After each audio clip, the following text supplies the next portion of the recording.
I guess we'll wait until people kind of file in.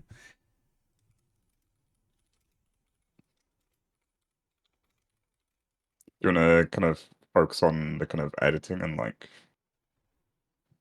kind of pulling together of the video, or stunting focused, or what's your kind of plan on it?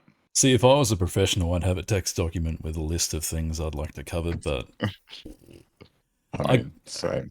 I guess we'll start with why did you choose after 20 years to come into Vice City and make one of the best Uh, solos ever? What drives a person to do this? okay.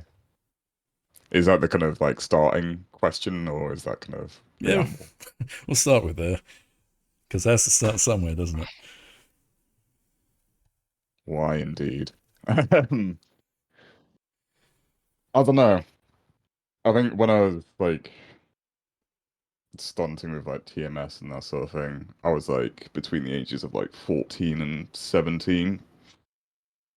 Um, as probably most of us were at that point.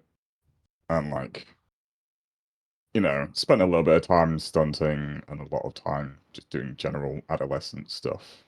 Um, but once I kind of reached like 18, 19, that was kind of like a point in my life where I was like, I lived in like a really rural town with not a lot going on.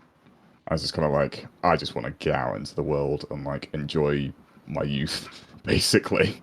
So at that point, things just shifted away from gaming for me. Like I was playing CS and WoW and stuff like that as well, and all of that basically like fell away.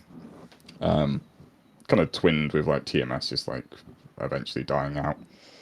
Um, yeah, at that point I just kind of like dropped pretty much anything gaming related. Went off to university, fucked around for 5 or 6 years. Eventually got into a career and kind of like you know progressed in that and focused on that for 5 or 6 years as well.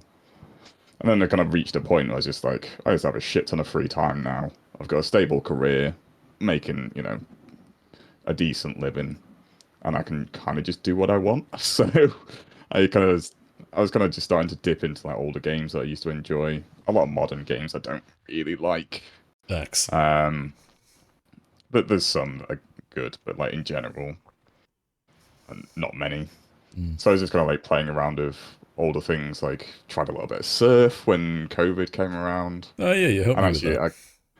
yeah, um, but even before that, like I just kind of like messed around on KSF and that sort of thing, just because I used to play some surf. I think I actually learned to surf with Brainkiller, Mm. with some Scottish clanmates of ours, like I don't know, 2008 or something like that. But yeah, all of that's just like I was basically just playing around with the old games I used to play with in my youth, just for fuck it, why not? I know Explo like did a little solo recently. I guess he had a little period like that himself. Okay. Um, yeah, and just kind of even towards the end of my like TMS career, I was starting to lean more into Vice City. I don't know why. I think I just enjoyed it more because it was for me the more aesthetic form of stunting. Like the grinds are quicker, you get the Mm. sparks on the grinds, Mm. the bumps are just somehow like Mm. so much more viscerally impactful than San Andreas. And it feels And also, better to ride in my opinion. yeah, the thing with San Andreas is with FL off, I guess, or FL off probably contributes to this, but it feels very all or nothing. Like, how do I put it? You either get terrible bumps or bail, or you like fly off to 160 foot with a perfect rad bump. There's like, it requires a shit ton of patience. I think more patience than Vice City does, Oh, and I'm inherently quite impatient. So now that I Vice find City hard just to kind of believe. generally, nah, maybe, but Vice City just like produces more fun stuff on average for me. San Andreas is like you either land the insane rad bump or you don't, sort of thing. Yeah. Um, Vice City gives more immediate results, and I feel like I could also kind of like build skill in Vice City a lot more, which I think is again one of the reasons it started to appeal to me. Hmm. That's also twinned with the fact that like I just discovered a couple of quite interesting spots in Vice City in that kind of 2009-ish period. Um, that I kind of still have in the back of my mind, as we all do. We all have like spots that are just kind of sitting there, like I wish nobody's they'd get landed that out. yet. Yeah, um,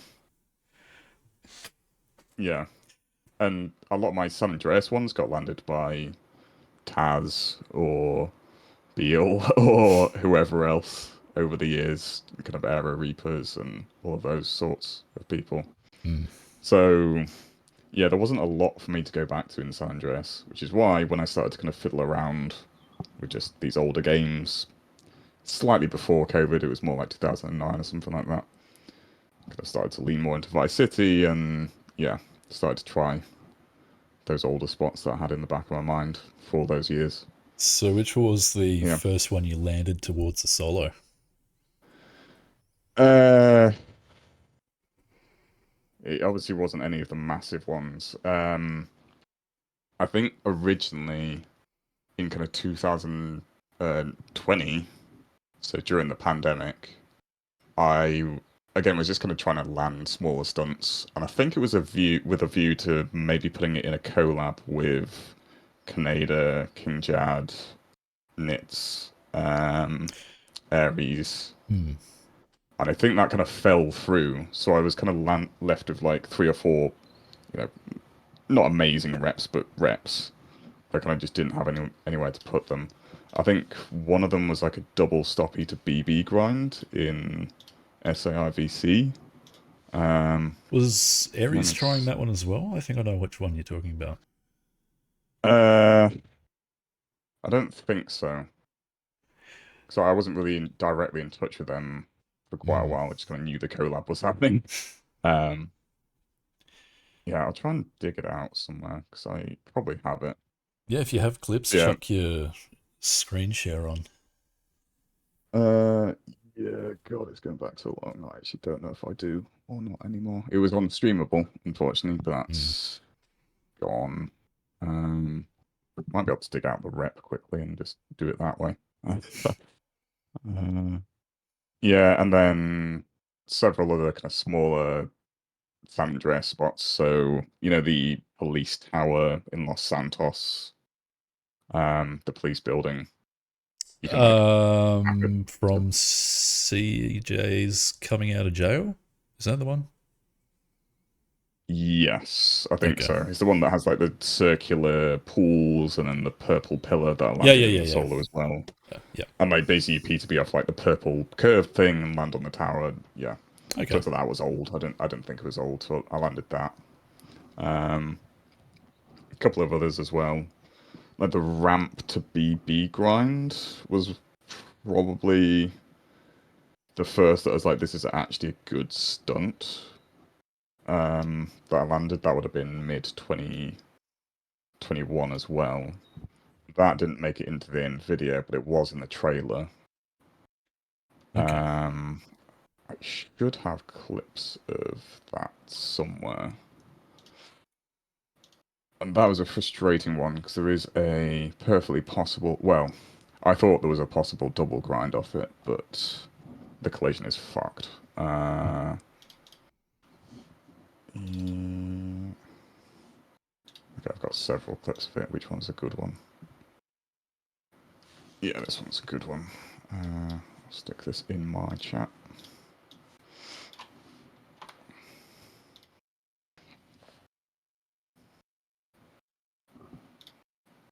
So yeah, that clip is from March 2021. How am I going to do this part now? I guess I'll just download everything. I think it'll be easier that way. That's fair.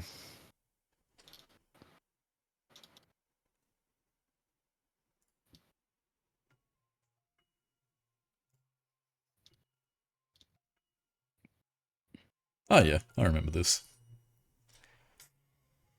Yeah. I Do you think I had this stunt or a variation of that stunt in one of the earlier storyboards that I put together? Maybe. Yeah, indeed. It was always one that, well, initially it was like I thought it was a solid stunt, but then as the years went on and I landed other stuff, it became not so solid. Mm. Um, there's also that clip which is like showing the double grind version, but it's just fucked, which is such a shame. I could cold fix it and do it that way, but I don't know. I kind of don't like that method, so to speak. Yeah. Um, yeah, so that was one of them. Then I just inherently fall towards San Andreas and Vice City for some reason. Um, Bigger so a map, lot of more these early ones were spots. just, yeah, I'm not, I don't have those kind of years of built up knowledge of like what's been landed in BCLC. Yeah. The kind of more like endemic Vice City stunters probably do, i.e. Rainbow and and people like that. How he can remember it all is beyond me. Yeah, but even like Barney is like he's been doing purely by VCLC stunting for you know how long? 20 odd years, 21 years. He just has so much built up knowledge of like what's been landed, The thing what is, hasn't. when he came back, he would show me all the spots he was thinking of for his solo, and he'd go, "Hey, has this been done? Has this been done?" And I'd say, "I'll run it past Rainbow." And I Yeah, had to somehow make it seem like I was interested and not the Barney himself. yeah. I can imagine that was quite awkward. Um, but yeah, he just has a lot more, I think, intrinsic knowledge, even if it's not like specifically, oh, I know this has been landed here, but just kind of like the general level of creativity that he has to have in order to make the spots not be old, if that makes sense. Yeah. It like hedges his bets towards like such a creative setup that it Mm. probably isn't old. Um, I guess he was still yeah, active during the peak when everything yeah, started getting bigger. yeah. So like up until like I guess 2015, like that's probably when most videos fell into. Mm. Um, yeah, but yeah, that's basically why I tend to stray towards SARVC. Plus, I'm a San Andreas stunter, so I just know the map a bit better. Mm. Um, yeah, yeah, double grind. Sorry, not double grind, double crail to grind. That is in the video in Las Venturas. That was kind of mid to late 2021. Um, and I think at that point, I still wasn't really necessarily thinking about a solo for any of this. I was maybe dabbling with the idea, Mm. but it's a long way to go from like a few semi-solid reps to full-on 20-25 rep solo. What Um, was the stunt that you landed that kind of tipped that over and made you believe that it had to be a solo? so I guess it would have been the dam grind. Um, Mm-hmm. Because that ain't so I no think at some collab point, stunt. That's a solo stunt. yeah, and I think at some point I was just talking to Darkstar about stuff, and I was just like, I'm just kind of semi stunting for a solo at the moment, and he kind of shot out a bunch of like spots that some of which were known, like the dam grind spot has been known. I think Daffy posted it like way before I even really got into Vice City in the first place. I remember seeing the challenge thread somewhere. And so that's been known for yeah, probably 20-ish years at this point. I'll take your word for He it. kind of just refreshed my memory in it. And he was like, yeah, I try this occasionally. And he showed me a little clip of him kind of like hitting the rail and then kind of immediately bouncing off. And I was like, well, I'll give it, a few tries and see what happens. And Mm. kind of basically ended up having the same thing. I just bounced off the rail.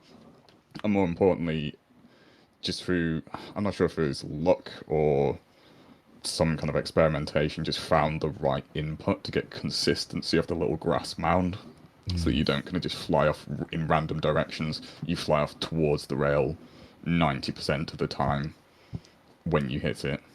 with the cork as well. Mm. And that kind of just gradually built up into, oh shit, this is actually doable, I think. Even though I was still kind of like, shit, what have I got myself into here? Um, and yeah, after, I think that was like the heaviest I had grinded for any spot up until that point, because that was, it's a very easy spot to just fire endless attempts into. You don't fatigue from it. It doesn't require a huge amount of focus. So I did like 12 to 15-hour sessions on that spot. Um, for about, I mean, it was that was maybe on the weekends. I couldn't do that after work or anything like that, obviously. So maybe like a few hours after work. But like on the weekends, like yeah, sometimes 12 or 15 hours on it. And then I kind of did that for a couple of weeks and had like I think it was 9 or 10 bales at the end of the rail. Um, Also kind of figured out along the way that you could kind of like grind the whole rail and then bounce off the end of the rail and land on the roof. Mm. Which, if you're going to do that spot, you have to do that. Because otherwise it's just kind of half cocked. So yeah, had to commit to doing it that way. Um, yeah, so that was like about 3 weeks it took me to do that. 100-ish hours, I think it was. Um, but yeah, once I landed that, I was kind of like, shit, I can actually land good stunts in Vice City. That was kind of a turning point where it's like, okay, fine, let's see what we can do then. Mm. And yeah, I think that it still wasn't solid as an idea. Like stunting for a proper solo is just insane Yes, it is. at any point. But like that was kind of where it went from, kind of gaseous idea of solo into at least semi-solid idea of solo. And Yeah, having landed that grind, which is one of the most insane grinds ever landed in Vice City, did that sort of set the baseline for the things that you needed to land to kind of meet that level of pretty Sonic? much. Mm. Yeah.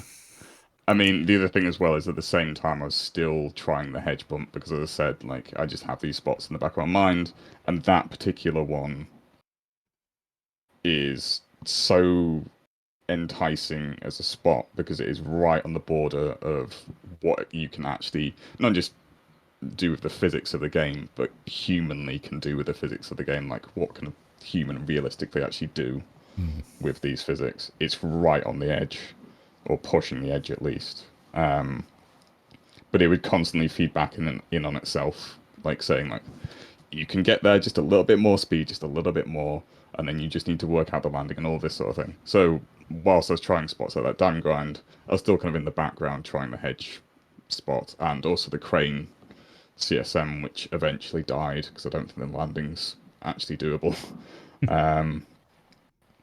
But yeah, um, the combination of that dam grind and those other spots that I was trying is kind of like, yeah, the standard setting side of it. Because if I'm gonna land stuff like that, then I can't throw in like Hekug kind of type spots into the video. They would just be silly. So Mm. yeah, in for a penny, in for a pound, as we say in the UK. Uh, yeah. Let me share that so you can kind of see what I'm talking about as I'm talking about it. Hmm. I'm going to hide it for myself. Okay, guess not. This opener has like a little bit of a fun story as well, but I guess we can get to that at some other point. No, do tell. I think I'd like to go through the video and we can stop and talk about each stun as it comes up. Sure. Yeah, yeah. That's all good. So yeah. So one of my favorite videos of all time, top three probably, is Touch of a Samurai, Of because that is course. the first video that I thought, holy shit, Vice City stunting is really fucking cool. And Mm. also vast soundtrack. It was top on Gamers Alliance for like, I don't know, most of its existence. It was the Vice City video for a very long time. The Vice City solo as well for a very long time until Unorthodox came around. Mm.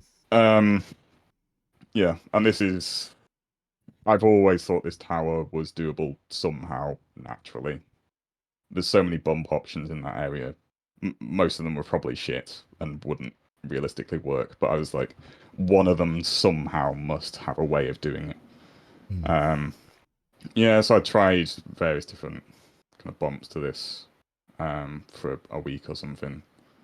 Popped tire, no popped tire, rad into it, don't rad into it, all that usual stuff.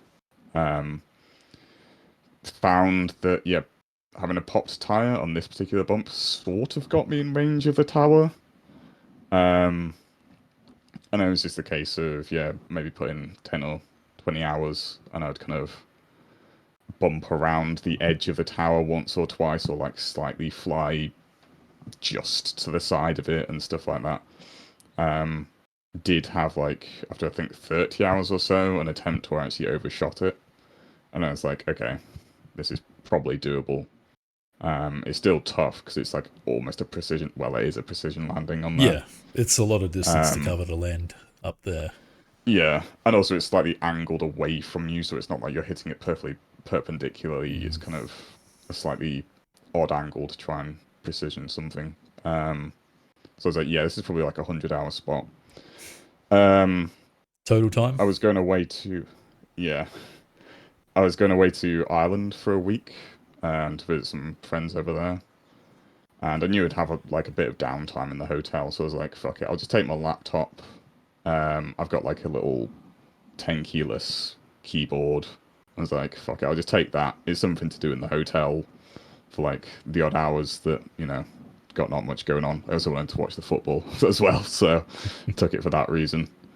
And just tried this spot for like maybe 2 or 3 hours over the course of that week, and I ended up landing it whilst I was in that hotel. So I've got a recording of it, Very nice. but it's not got all of the usual like, keyboard and shit on it. So yeah, I kind of just landed it randomly whilst I was on holiday. Um, and yeah, I was so paranoid about like making sure that rep could actually be transferred from my laptop safely to home and that sort of thing. Mm. But yeah, um, I suppose that I was should also a talk about bargain. I editing think I as landed well. that at like 50 hours, and it was cheap for that spot. I think I got quite lucky. Mm. Um, And we just, well, yeah, you decided that this should be the opener.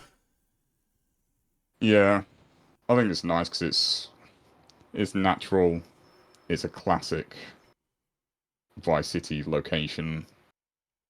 The Crane PSM was kind of the other option for me because they're kind of both in that kind of like mid to insane kind of range in terms of like difficulty and you know shock value, I guess. Mm. So, yeah, and you want your opener to be quite a good one in all cases. So yeah, Mm. This was the scene that I was using to experiment with the skybox, try and match up a decent sunset photo from Google and try and translate it into a time psych. We were going to go with clouds, and then we decided that a clear sky was going to be better. yeah. I mean, I guess as well, like the coloration, we kind of. I mean, it took us ages to decide on music Oh, in no small part because we both have such vastly different tastes and well, similar. I guess similar, but in terms of like what we actually want to use for a solo, Mm. it was quite different. And I was also kind of somewhat keen to like experiment with like stuff like trip hop, like Massive Attack, or like Lawn, just because I'm just a Lawn fanboy. Mm. Um, and yeah, you were kind of very much more on the kind of side of kind of traditional kind of death metal or Yeah. kind of doom metal or something along those lines. Um, Seeing the caliber of the things that you were landing, I just had Conan, Conan, Conan, Conan. We had to use Conan or something similar to Conan. That was the yeah, kind of sound that your stunts were putting into my head. But Yeah, Change really works, and I'm glad that we settled with it. yeah. I think Deftones is probably overused at this point. I think that's fair to say. I agree. Like so many videos have used it. Mm. And But at the then same time, that random it fucking makes it guy a with the classic. GTA 5, was it even GTA 5 or GTA 4? Just random dude used it as his middle song Yeah, I think for it's his video. Blaze. Yeah, That pissed me off because I already had so much storyboard laid out and I was ready to start actually filming for real. And then he dropped that video. It was like smashing my dick with a hammer yeah, because I knew that we'd have to go on another music finding adventure. yeah. It took so long to It's settle on change. it wasn't good. What was the other one? There was another track. I think I was mainly pushing for it. Um, it should be But in my Spotify saved there was list. Whores. But Whores are a great fucking band that I discovered just throughout this entire like 3 or 4 years. I was just constantly trying to hunt down like good music or music I wanted to use or thought would be interesting to use. Mm. And Whores was one of those discoveries along the way, along with like Unsane and that sort of thing. So yeah, I think that might have been it. One of their tracks from War, I think it was. I Maybe. don't think I saved it. Oh well. Yeah. And I then guess all of that is kind of leading towards change, and then we were kind of like, I had the what's a good like, epiphany that so my all-time most influential video is "Survive" by Talk, and that's the reason why I use "Slave Labor" for spine grafts, because he used that song in a short snippet of his intro, and I yeah, realized that you could watch Spinegraft the year after it was released. You could watch it now. You're not thinking about Talk Survive. You're watching Spinegraft for what it is. yeah, And with that in mind, I've just said, let's just fucking use change because nobody's going to think about the GTA 5 solo from that random dude. They're going to be watching Halcyon for what it is. yeah. Fun fact about Spinegraph, by the way. If I think back to like when I was like 13, 14, 15, stunting is definitely what got me into metal. Maybe not rock, because I was sort of into like Stone Roses and that sort of thing, but definitely metal was stunting is what got me into metal at that point. Yeah. And my most vivid recollection of that kind of introduction to that genre is having slave labor on my little MP3 player that I'd take to school, or Yes. USB stick thing, Yeah. that could only hold like 20 odd tracks or something like that. Mm. Having that track and listening to that track on the bus to school each morning, alongside eventually like some Devil Drive and I think like some Tool, like 10,000 Days had just released or something at that point. But yeah, slave labor just is like still in my brain Yes. because I've stopped the spine graph ultimately. Yeah, and Meet the Wretched, I think, which Barney used. And Yep. is that Dimmy Borger or is that Devil Driver? I That's can't Devil remember. Driver because it is Yeah, stuck in my head as well. yeah, It's a wicked song and a wicked video too. It was really yeah, good. yeah, yeah. Fun little fact about that. But yeah, um, change was good. We were like, yeah, this is a nice middle ground for all of it, for both of us. Mm. And I was happy to work the with it. thing is, yeah, it's also a very evocative and kind of almost like sensual track in some ways. So we are kind of like, well, I don't know about you, but I was kind of like, yeah, maybe it should be, you know, a bit more of a kind of brighter color palette than kind of like dark reds or blood reds or kind of just nighttime or whatever. Mm. Um, so yeah, that kind of, I've always kind of liked the kind of evening sunset kind of feel to videos as well. That kind of, I guess it's quite a Miami Vice thing anyway. It's kind of that kind of nice, kind of vibrant Mm. sunset and beaches and that sort of thing. It's kind of, it fits in my mind. Listening to change makes me think of, yeah, this color palette. Yeah. Is my camera bugged out? Yes, it Probably has. has. Okay. It's my shitty work camera that doesn't really actually work properly. Yeah. Stunt number two, the uh, purple pillar precision, triple P. Yeah. So that the only reason I ever discovered this spot was because you know that bug that you get when you're just hitting something at speed in the game? Like maybe 5 or 10% of the time you just fly through the object because of frame rate I've stuff and always wanted to use that somehow, but because it's so yeah. random, it's just, and being able to see a spot where you can actually use that and have it turn into something cool. Yeah. I've kind of toyed with the idea as well, but not found anything to use it on. I think it's too But hard of a discovering, dragon to chase. yeah, pretty much, unless you can get insane speed or something. Mm. But yeah, the only reason I discovered this spot was because I was trying the hedge bump and I was flying through the hedge, once every 10 minutes or something like that. Mm. And as a lot of us probably do, if you fail a spot, you sometimes just kind of like, drive around a bit and try some random shit in the vicinity. Absolutely. And this was one of those random shits in the vicinity that I tried because it kind of followed through the hedge. And I was just kind of like, what happens if you just, back bump off this little ramp to wall thing?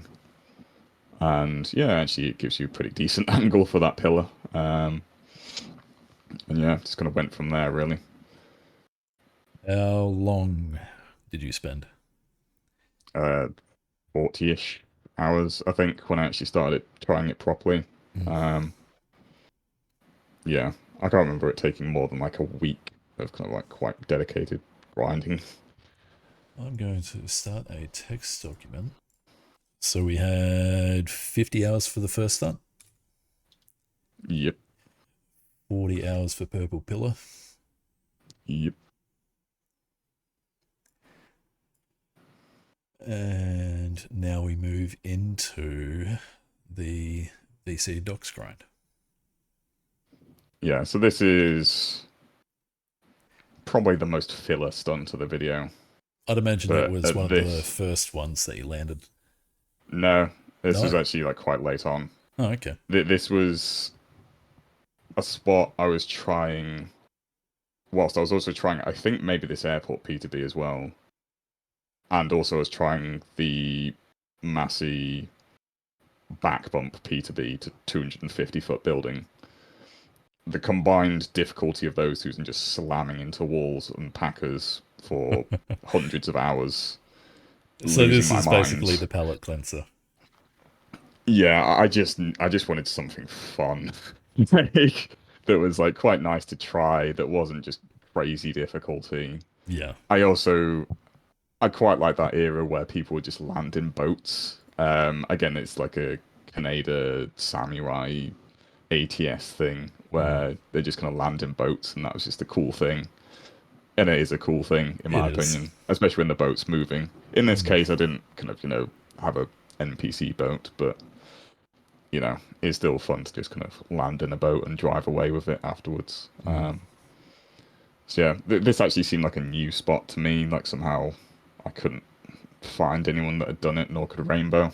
Um, Daffy's done it from a different setup, but yeah, it was fun. Only took, I don't know, 5 hours or something, but it was a nice, yeah, palate cleanser, as you say. Mm. Airport bump. Yep. How much do you like side packer bumps in Vice City? I fucking despise them. They are utterly horrible. Um, yeah, there's few things I can think of worse than this, other than maybe skimmer bumps. They suck. Um, but Fighter and I were talking at some point. He was like, "Could you try this?" I think he had. I think he'd been trying this a while at least. Now it's surprising that Um, he hadn't landed it because he's one of the best packer to bumpers in the game. yeah, I I had pretty like maybe after like 20 hours of trying this. Um, oh, just heard a weird sound. after maybe 20 hours of trying it, I had like hit that upper white part in the middle. So not quite convincing enough to like say that I could do it. Um, but I was pretty sure it was, possible at least. And yeah, from that point, I was kind of like, well, I might as well try and optimize the run up, get as much speed as possible, maybe just play around with input before the bump and that sort of thing. See if I can figure out some solution to it. And yeah, after maybe 40 hours, I can't remember if I edged it or if I like actually landed on the roof and bailed on it. I think I like literally hit the exact edge. Because you have to try and stretch this so far. Even the landing's not very deep into the actual roof. But yeah, I hit the edge and I kind of went back to fight and I was like, actually, I think you can do this perfectly fine. You just need kind of a particular input before the bump, um, which I actually forget what it was now. But there's a certain technique where, like, within the space of a couple of hours, I'd like hit the edge once, landed on the roof and bailed once, and then hit the edge again or something like that. I was like, yeah, if you just use this input before the bump, you'll probably get this. But he It was like, looks like you no, leant to the right a little bit. uh, I think that might just be the animation being a bit deceiving. I think the main input was just like, again, like heavy lean forward, slightly before the packer, and then something to do with lean back and how you time that as well. Mm. I can't remember the specifics of it now. But yeah, I kind of used that input on the attempt where I like reached the roof and then stupidly like started turning quite sharply and then just bailed backwards, which is in the progression video. Mm. I haven't actually watched that yet. Yeah. My recommendation for that is skip the parts that you don't care about. It's silly. So how But long yeah, for this one? 69. 69. San Andreas Vice City parking lot natural bump. Yeah, this I think was actually quite an early one, maybe like early 2022 or something like that. Um, I can't remember why I was trying this. I might have already been trying the PSM to billboard grind that is kind of like just behind the start of the run up here. Yeah. Um, and again, like this was like a follow up spot for when I, didn't do the BB grind. I kind of went along the road and tried this or something like that. Mm. Um, yeah, found that I could get reasonably consistent bumps that would reach that kind of second level of the highway. But I wasn't sure if you could actually make the top. And I was kind of like, yeah, this is a pretty cool nap bump that I don't think's been done in either San Andreas or Vice City engines. So yeah, just I think it was about 40 hours for this one. Nothing crazy. It wasn't hugely difficult. 40 or Although 14? 40, 40. the landing's actually quite cool in my opinion because it's Oh, almost like yeah. a fucking what's it like the high jump thing they do in the Olympics where they have to like Yeah, pole vault. that's a It's good like a pole comparison. vaulting landing. Uh, just kind of barely made it across that little barrier, and yeah, somehow didn't fall going backwards. No, it's clean as. No backwards going at all.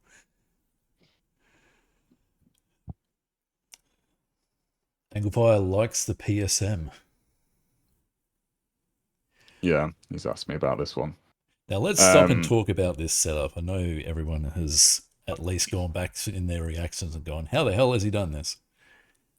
yeah, so I basically modeled this spot off of Wiviness. He had essentially the same PSM here, albeit pushed left along from just off the side of the screen in one of his Uo Silver solos. Yeah, so I essentially kind of just modeled my setup off of that.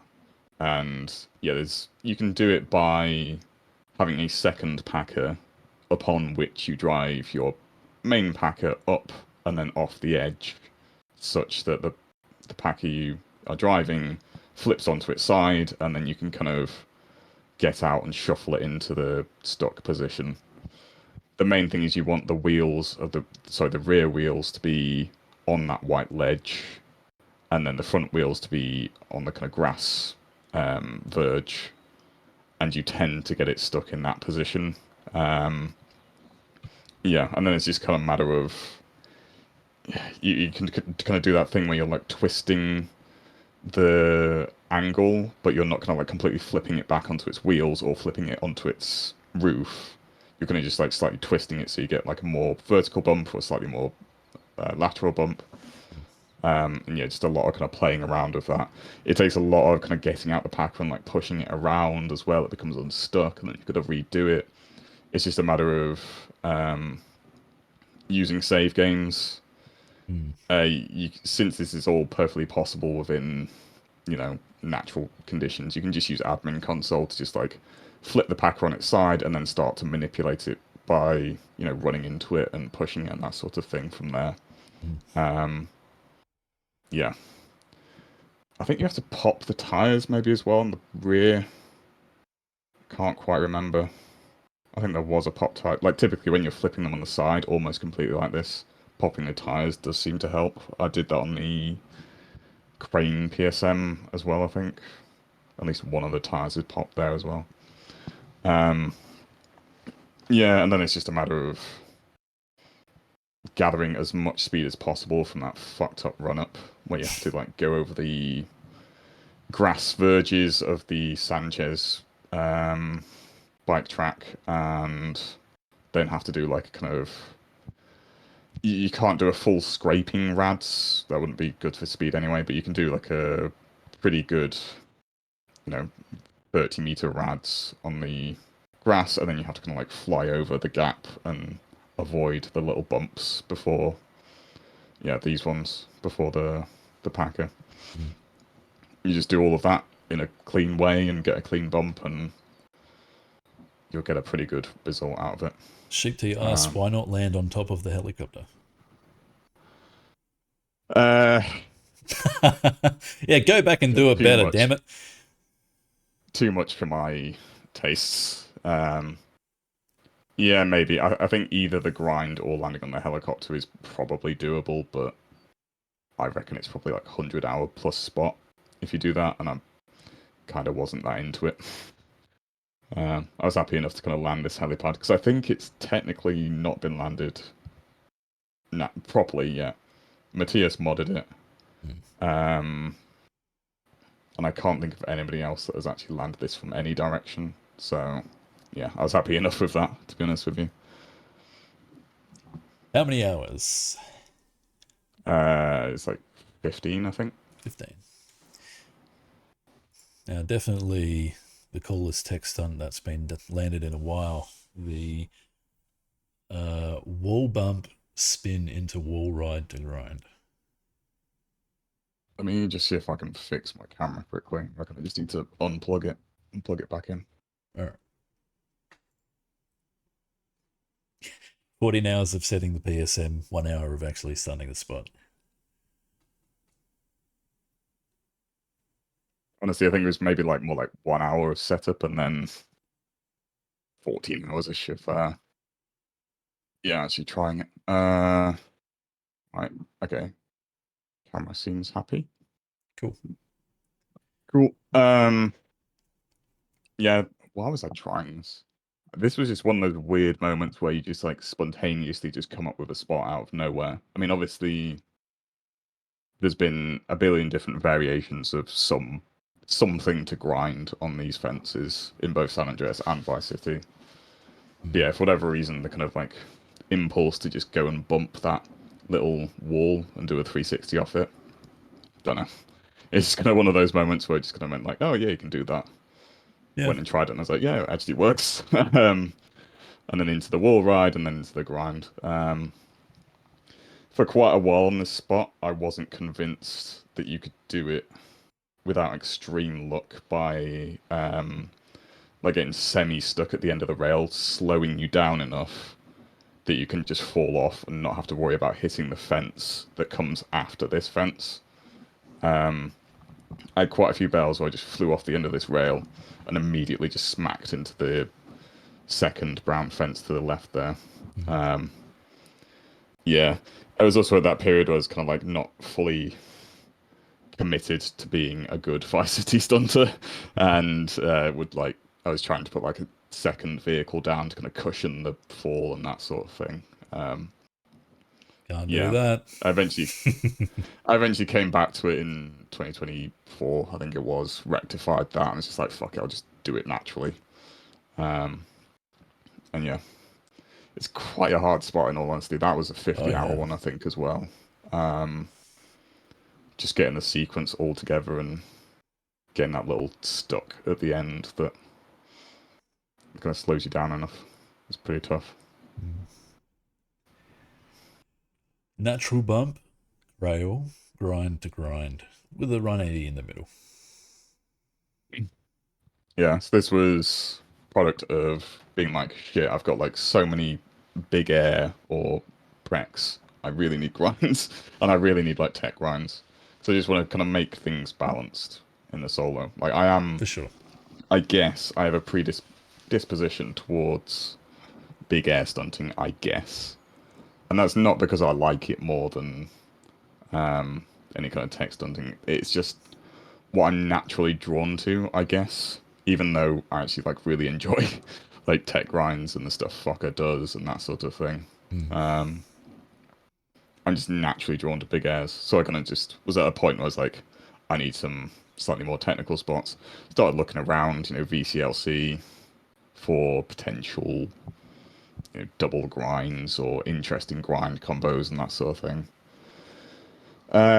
Yeah, I was kind of looking at these fences and I was like, people haven't really done a huge amount here. Like, was it Mehmet that did like a packer to wall ride across that big white building to grind? In one of the USS videos, maybe. And then I think Eddie Man did a bump off of this bump, but just to a kind of singular grind in one of the WH videos. Um, but yeah, the kind of double grind opportunity is just kind of like there, glaringly obvious. You do need to kind of like break these two lampposts in the middle, but then you can just use a long secondary vehicle to just block the respawn of those, which is under the floor, by the way. You can just put it to the side or even under the bridge, but just for aesthetic reasons, just put it under the floor. Like, why not? Yeah, I kind of just wanted to do this double grind in a nice way from whatever kind of initiation. In the end, the kind of bump off of this little bump by the police just kind of worked best. Found the right kind of angle and run up and input that gave me this kind of nice trajectory that just avoids the lamppost at the start. Mm. Um, and oh god, there's actually quite a lot with this spot. The trees have collisions such that for the first rail, if you do a front wheel grind, you will avoid all the tree collisions here. Mm. So you have to do a front wheel grind here. That one is pretty close.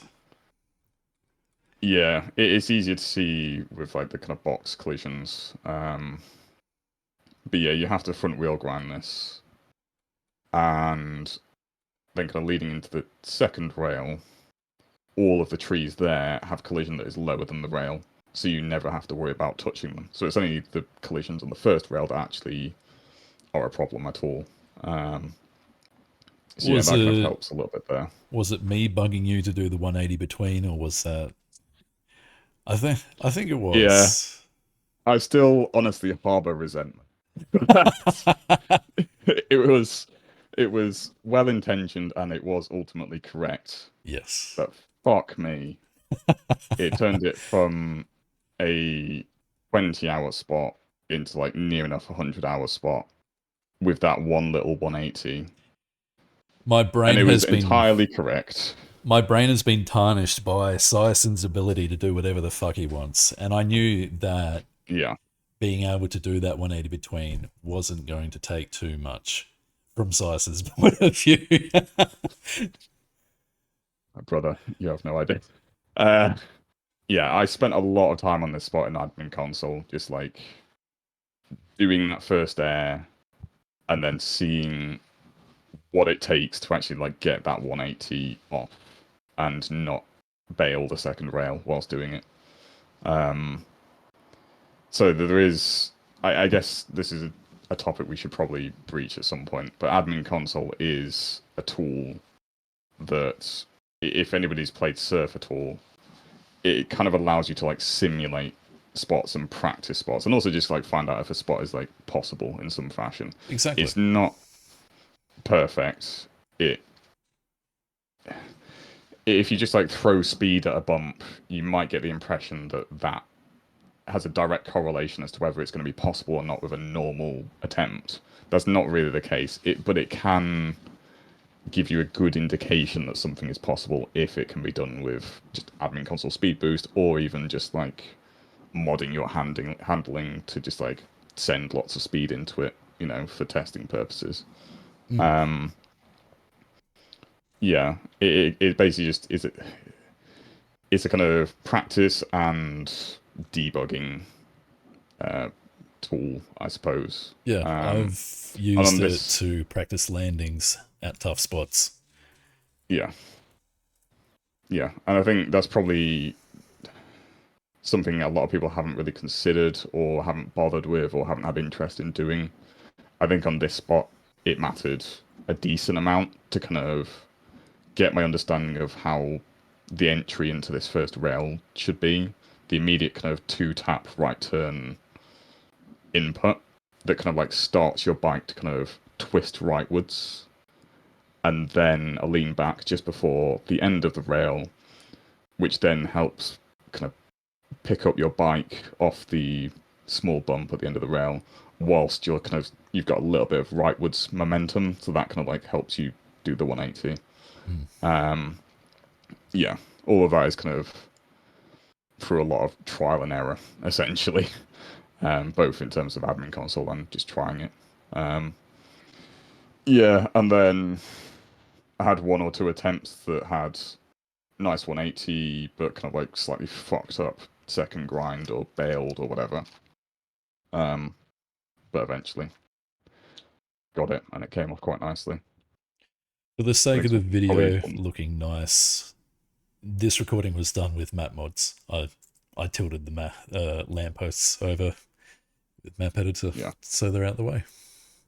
yeah. There's nothing going on particularly weird with that. You just take a bazooka and just shoot the two lampposts and they're down, and put a secondary vehicle near them. It's easy. Time spent. I think it was like 90. I think you've already kind of touched on this one. Double crowd grind in San Andreas. Yeah.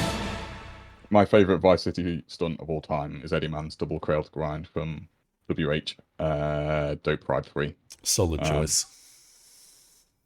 just owned. Like, it's just the first point at which I watched a Vice City stunt, probably more specifically a grind. It's kind of like, holy fuck, that is like aesthetically perfect. Yeah. Um, and I was kind of always just looking for opportunities to like do a little tribute to that. Mm. And this was one of them. Um, I actually thought this probably wasn't doable properly because that rail is so fucking sticky that I was kind of like, if I get onto this rail with anything other than insane speed, I'm going to get stuck before I reach the end of it. Somehow, I managed to get this clean grind with only a little small stuck at the end, which is actually, quite pleasant. Yeah, the actual like double crail wasn't particularly hard to get, although the entry into this rail is just like ludicrously clean. Yeah. I don't think I've ever seen a cleaner grind, if I'm being perfectly honest with you. So, Fun little tidbit. You're not only extremely close to the railway line, but to stop rotating to the left, you've actually bumped the perpendicular rail with your front wheel, yeah, and then it I don't just know. locks perfectly into the engine position. Yeah, it's just ridiculously clean, and Hmm. I was obviously trying to go for a good, clean landing, but that was just kind of like a lot of it was just good fortune, to be honest with you. But yeah, it's like 15 or 20 hours, I think, for that. I'll put 15. And then the Holy Grail, the LC tank bump. Yes. So actually, we're talking about like turning points. This was another one, I think. Dam grind. Oh, did the dam grind? I just want to make sure I'm right on this. I think the dam grind came before this. LC tank bump was. Fuck, that's not my reps folder. Landed 19th of June 2022 for this, and dam grind was July 2022. Okay, so this actually came first. Hmm. I was mistaken in thinking that. Yeah, so the tank bullet actually came first. This was.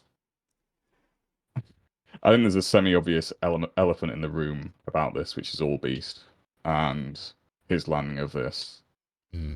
What always pissed me off, particularly about that, was Brain Killer at some point, post-COVID, at some point, came back, watched some videos, and this was one of them.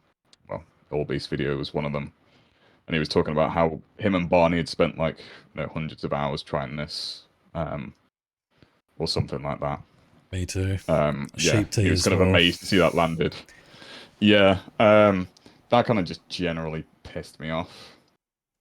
Um, and at some point, I think Matt, as in Aries, posted Barney's original replay of this.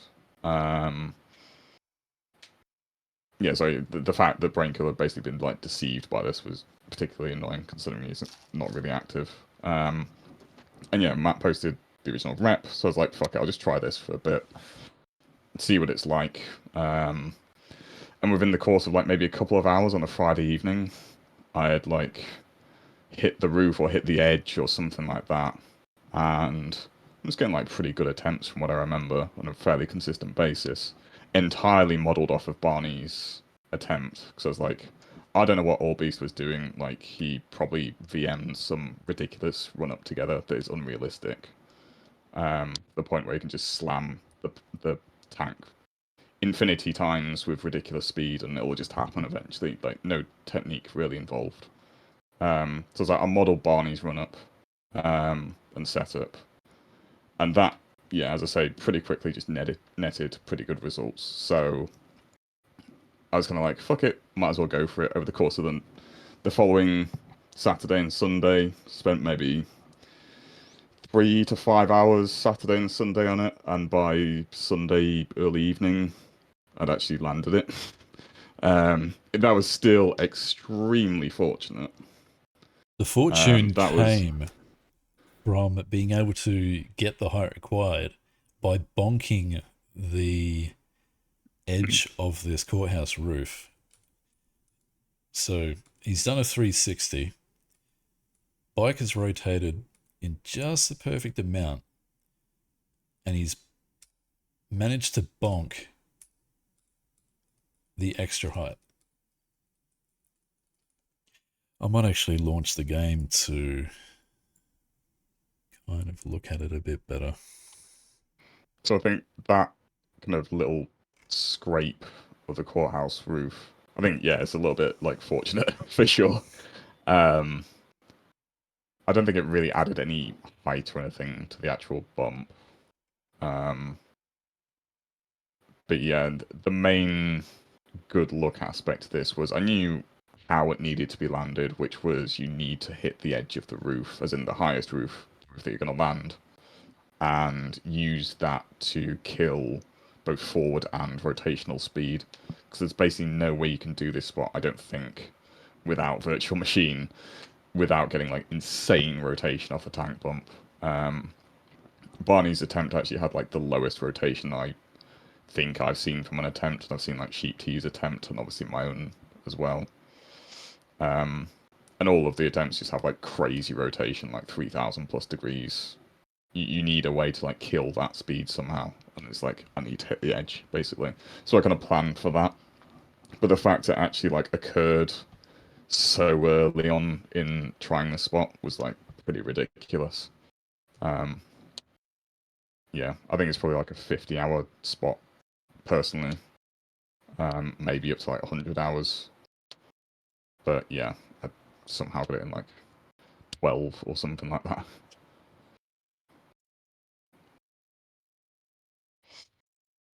Yeah. So actually, yeah, that was a big turning point as well. In the video, I was like, oh yeah, I can land decent shit.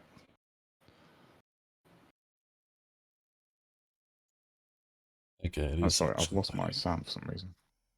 Oh, there we go. Yeah, I haven't been talking. yeah. Okay, fair enough.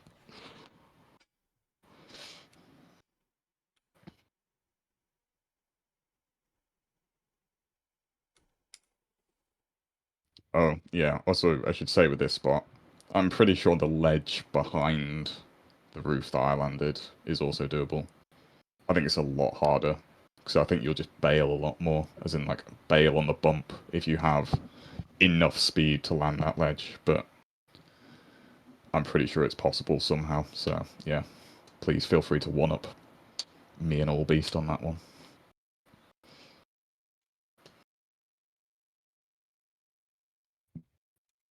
All right, I'm gonna slow this right down.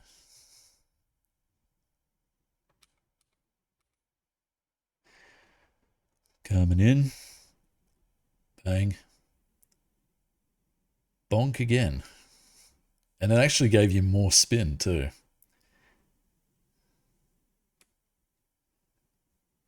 Yeah, I didn't realize for the longest time that that had actually happened. Mm. I don't think, maybe not until the video had actually released, actually.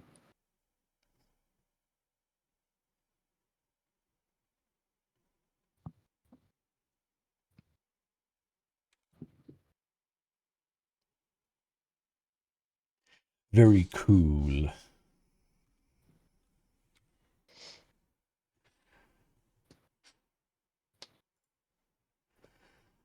Uh, what is next?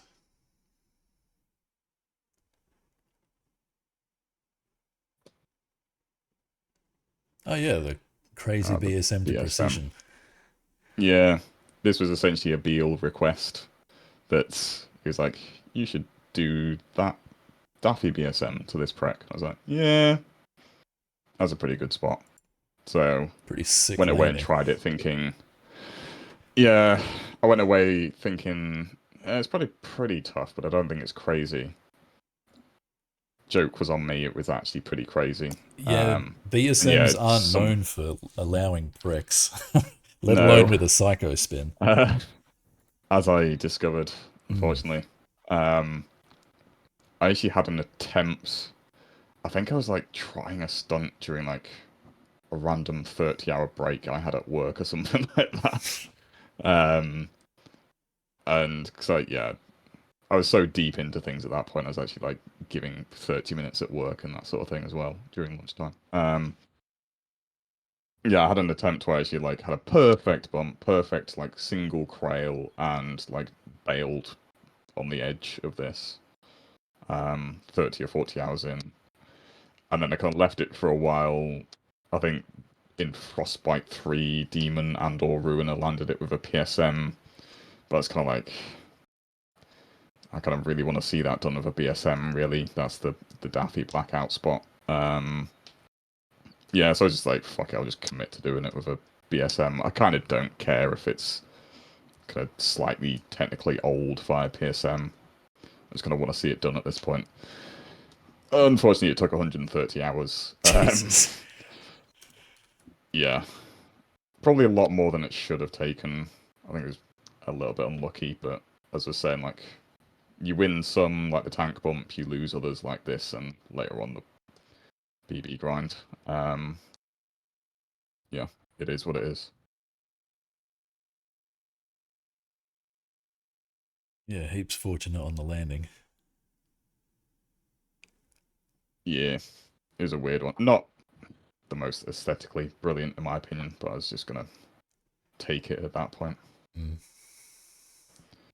And then yeah, this motherfucker. I think this was one I was trying in 2022 or something like that, and it just yeah. I remember I was still only kind of really like chatting to you directly, and also in your own kind of Discord at that point. Mm.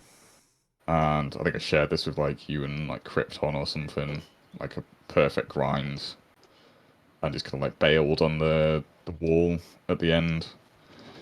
That was maybe like 30 or 40 hours into this. Mm. A lot of people have said this doesn't look that hard. Trust me, it really fucking is. Actually, like reaching the top of the billboard in the first place is not particularly difficult, but it is kind of difficult. And then also clean grinding what is essentially like a kind of, it's not like a pyramid shape, but it's sort of like a kind Yeah, of wedge shape like that. It's not like a kind of perfectly flat pixel rail. no, So no, in order to actually like get a clean grind off with a nice looking rotation, which basically has to be a singular crail, otherwise you're just going to spin out. yeah, Um, Grind enough for the billboard to be acceptable, and then you need to do very specific input on the top of the billboard to actually like start to shift your bike to the right, so that eventually when you leave the end of the rail, you rotate just about 90 degrees to line your bike wheels up with the wall, so that then you can wall ride down, all of which you cannot bail at any point. You're doing like 60 miles an hour here. You need to not bail this impact here. You need to wall ride down, and then you need to not bail when you impact the floor as well. Um, all of that combined made this fucking insane. yeah. Um, it may be, I would say on average, if someone was to start trying this, it'd probably take like 150, 200 hours. It took me 300 near enough to do this. Um, yeah. The fortunate part was this is a spot where you can just throw constant attempts in. There's no fatigue. There's no. It's not particularly mechanically demanding. It's just you've got to throw time at it essentially. So I was just throwing shit tons of time at this over the course of like. At the start, I think in 2022 it was maybe a month of trying this for maybe 100 hours, and then came back to it in 23, I think it was, and just yeah committed to doing it. And that was another 200 hours. Yeah, unfortunate, but it is what it is. Quickly pause there to look at a clip from Sheep Day.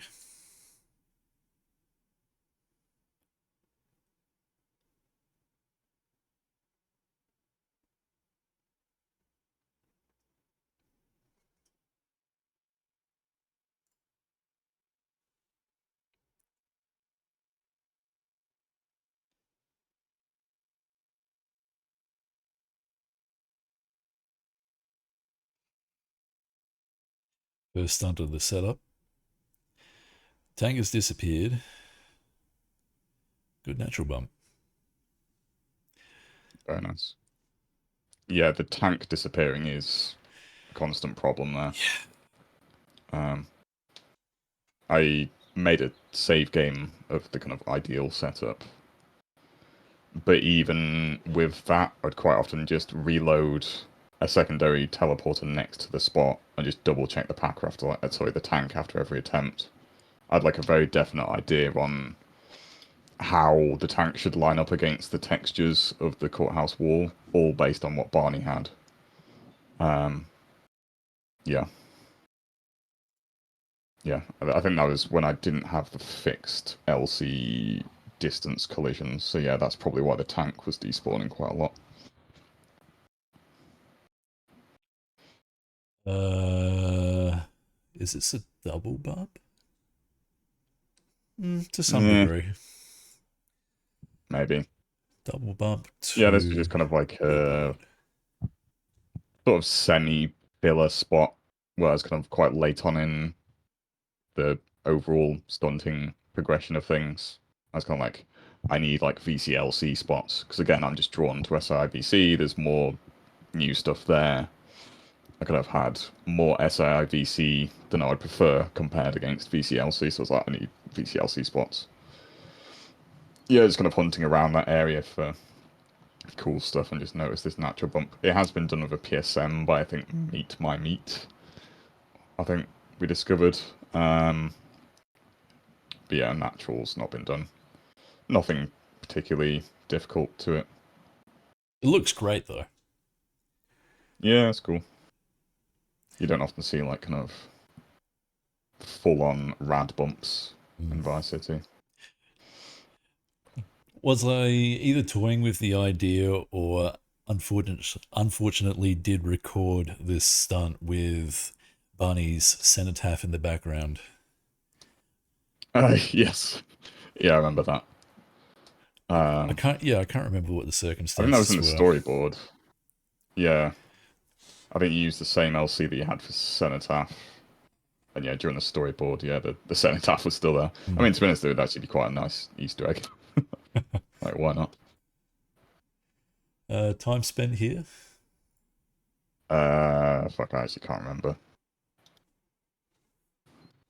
I think maybe like 20 or 30 hours. 25. Yeah.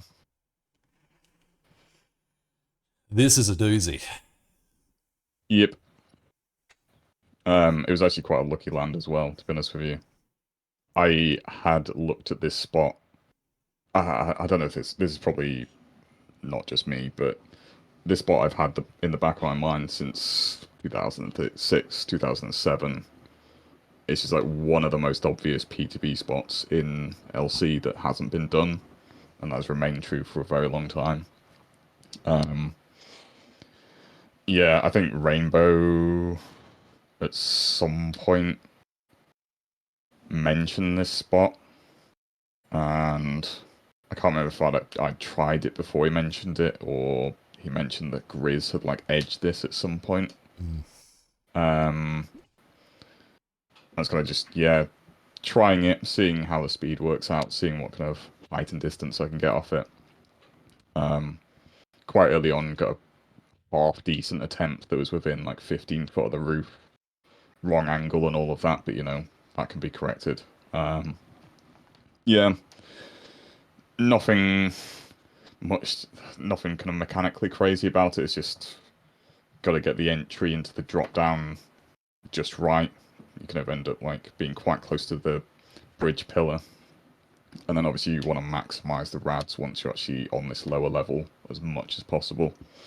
And I was kind of thinking like, I don't know if I want to rad into this packer or not. Just kind of tried various different setups.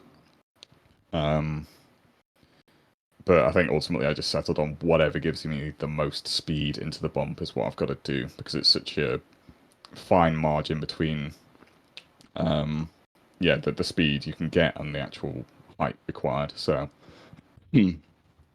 yeah, ended up like basically radding into the packer, I think, and smacking it. And then also is like quite a straight bump, which allows you to kind of make the use of, I call it air rads, where you're like tapping in the air, and that gives you like quite a lot of extra stats if you can straight bump something. Same in San Andreas. If you crail it or get any kind of rotation, the effect is like heavily diminished because you're not kind of pointing the direction that you want to go, or you're not pointing it upwards, which is what kind of gives you the extra distance from tapping. Having a side So packer yeah, bump where the bump is on the wrong side of the packer just makes it seem like a total pain in the ass. yeah, it's actually not too bad. This type of side bump is not horrible for me. It's more the ones where it's like really kind of like offset from the bump, and you're kind of like you're exiting the ramp like, I don't know, a quarter of the way up or something like that. Yeah. Those ones suck. But for this one, it just feels almost like kind of a small ramp to bump, like the one by the VC Stadium or something similar to that. Mm. Yeah, it's not too bad. I think it was fortunate. I think this was actually like quite a hard spot that I just happened to get a good straight bump on, somewhat fortunately at some point, and that kind of was enough to get me on the roof. I wasn't expecting to land this when I did. So I'm in I the think it was dark like now. Okay. 45 hours or 45? so. So I'm just gonna get a fresh drink as well. No problem.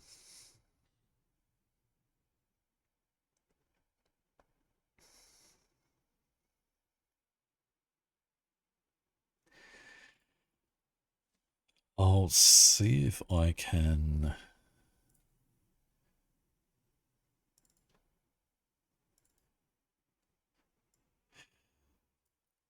So the recording phase, or rather the storyboard phase, is to just do a rough recording of each of the stunts.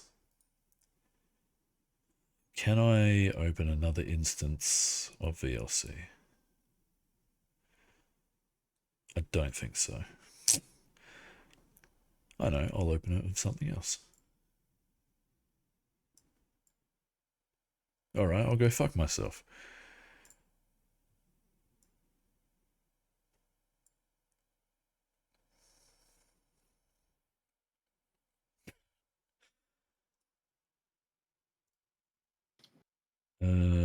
Windows Media Player?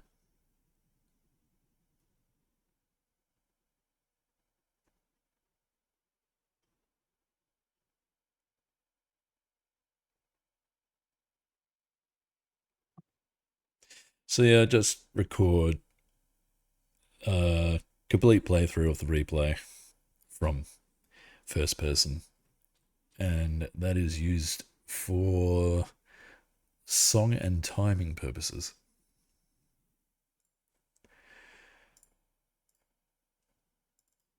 In first person, sorry. Third person. Uh,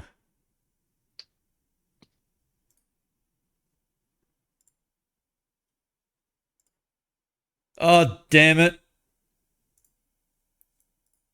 Fuck. Well, I lost the fucking progress in the actual video. Do you want to restart where the playback left off? Yeah, sure. Okay, we're back.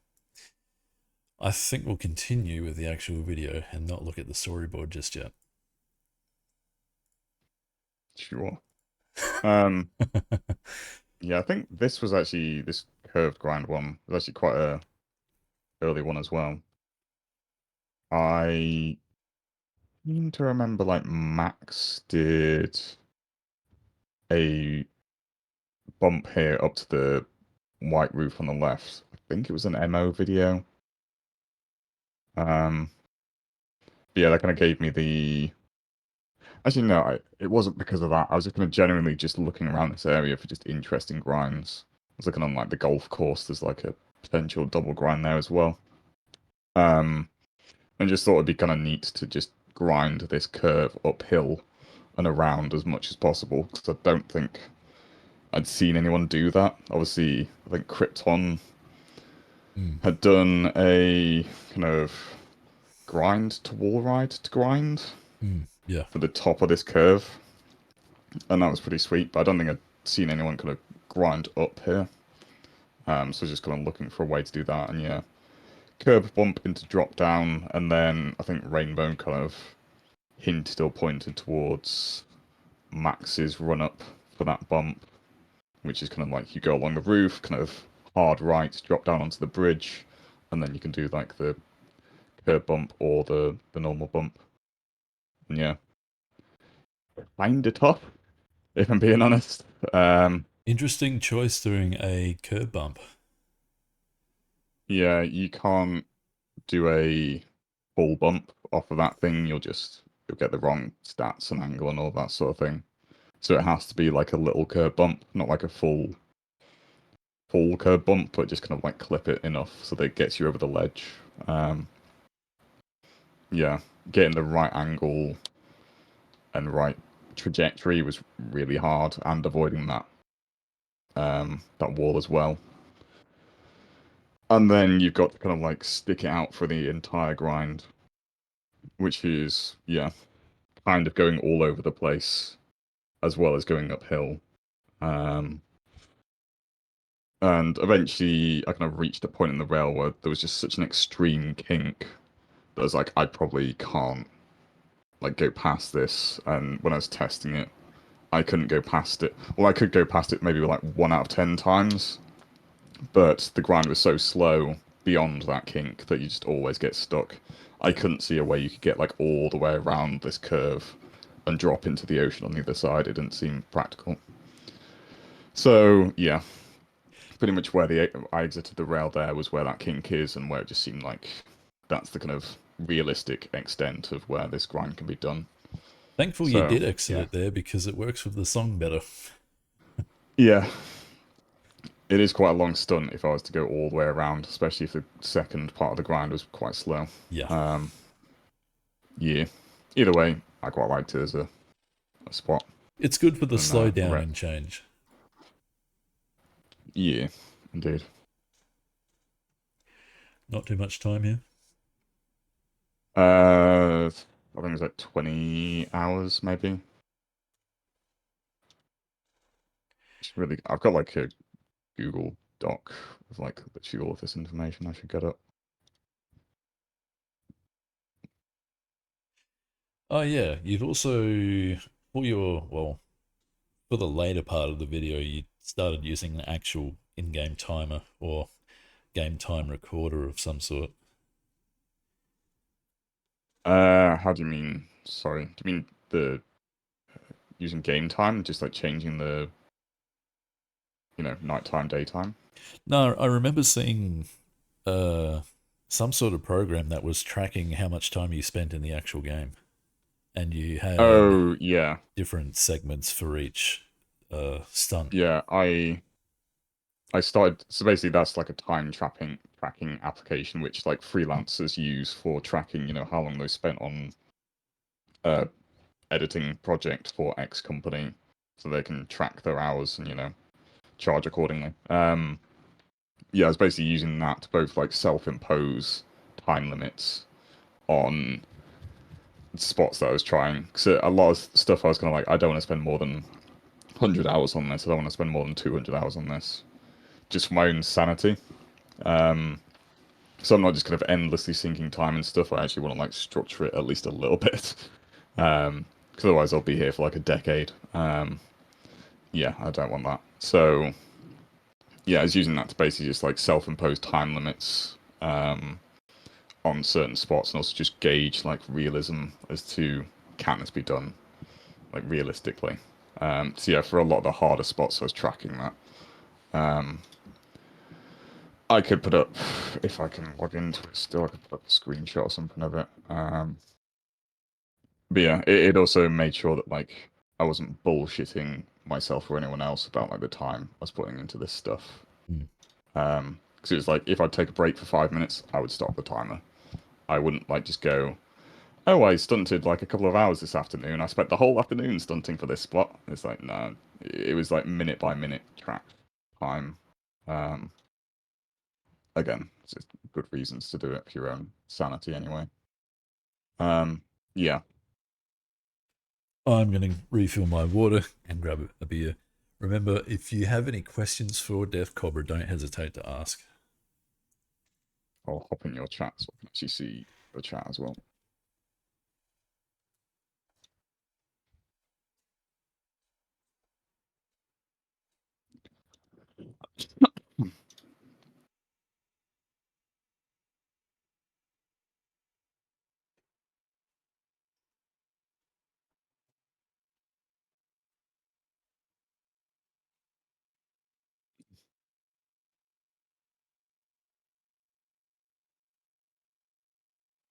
So, which spot did you mean make roof on the left?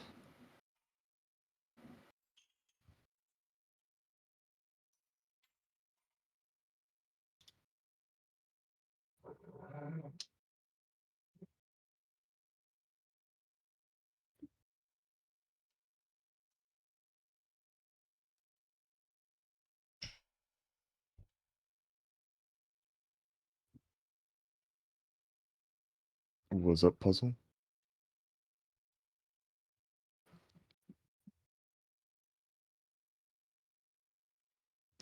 Uh, SA high nat bump. Do you mean from the hedge bump? 'Cause yeah, the 230 roof is possible. I couldn't be bothered with it. It's like too hard for me, in all honesty. Yes, sheep tea, you may have a beer.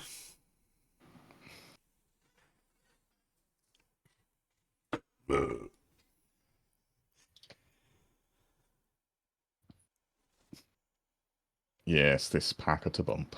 Hmm. Hmm. Um, Once again, I felt like this spot deserved a proper landing. Absolutely. Um, I gave this some initial tries quite a while ago and didn't really have anything notable happen within like half an hour. Um, Came back to it at some point. I think it was something you said or like Rainbow said or something that kind of just inspired me to like try it again for some reason. Um, yeah, so I did, came back to it, set up like a pretty decent power save for the Packer. I think within like 10 minutes, I got like a 260-foot attempt. At which point, I pretty much immediately messaged Massey and was like, I might actually go for this. Have you got any tips? This was in either February or March. Um, he took maybe a day or two to respond to that message. At that point, I had no idea, what was going on in his life. We hadn't spoken for a couple of years. Could just, yeah. He gave a relatively brief message, like, "Oh, that was a big attempt," and like, "Nah, unfortunately, don't really have much to advise you on." But I kind of continued on with it anyway. Um, and yeah, it started to seem more and more realistic the more I figured out the run up. The key to this spot really is that makes it humanly possible is literally just the transition between the first run up that you do that goes by the fire station and then the second run up that kind of goes by the Moist Palms Hotel. And that kind of transition between that first run up and second and kind of carrying as much speed as you can. All Beast dropped his rads during that, which is why he had to VM it. If you just kind of semi-hold a rads across those transitions, you can maintain plenty of speed to actually just land this properly. Yeah. So just kind of doing that, and then obviously you try and keep the second rads as good as possible as well, and it all becomes perfectly doable. Um, the reason it was corked was actually the most difficult part ended up being getting enough horizontal distance to go from the lamp to the roof. So quite often I just get like extremely vertical attempts that were maybe like 10, 20 feet short of the actual roof, but like flying high above the roof at the same time. The reason I kind of ended up corking it was because I was just spamming lean forward almost immediately after the bump, which would like help push the bike sideways towards the roof. But at some point you're spamming it so hard that you just have to commit to a cork because you've already pushed the bike like so heavily around. So yeah, that's why it was corked really. The air grab elephant in the room, yeah, technically it's probably possible. It was a bit too big of an ask for my liking. It took 150 hours ish to land this naturally. Well, without a grab. Um, I don't know what it would take to land it with an air grab. I don't think A it's bit the more. right rotation, well, on this particular attempt, to do it with an air grab anyway. Yeah. I think it is just about on the border with this kind of cork. And yeah, just about landing on the edge. I think it is possible to air grab it, but it's right on the border of where you can air grab and how. Uh, just gonna go off topic again. A replay from Sheep Tea.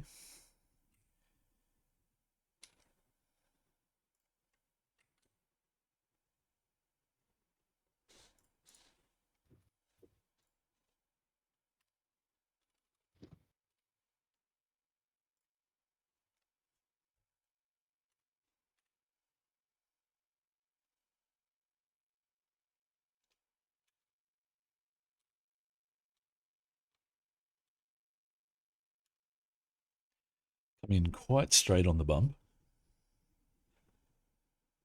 Turning away from the tank. Okay.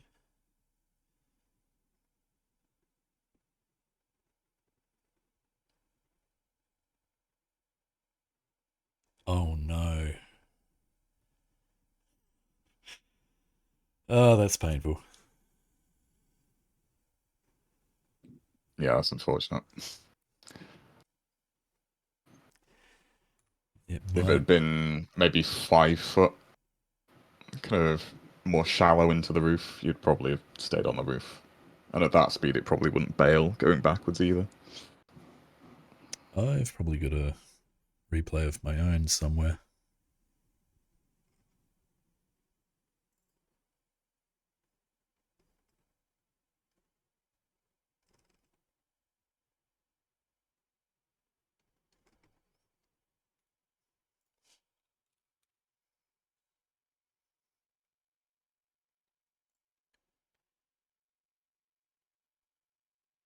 Uh,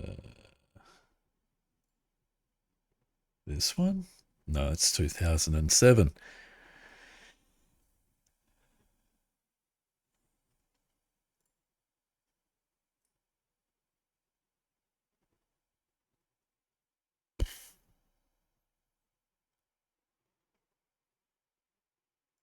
Nope, that's not it.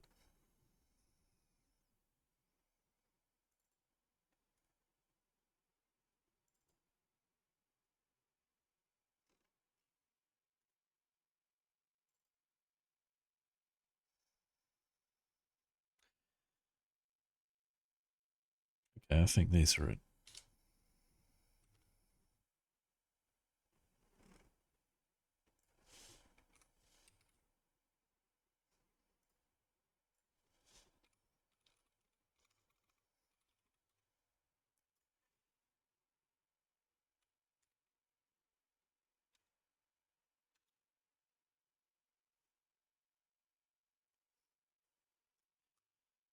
The tank is higher up. I'm coming in with more of an angle. All right.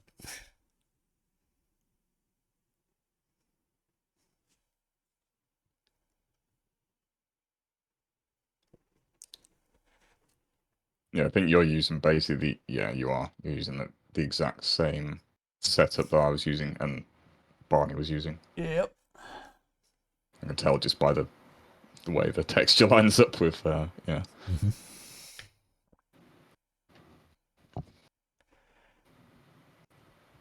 This isn't my rep, is it? This looks like exactly like one of mine.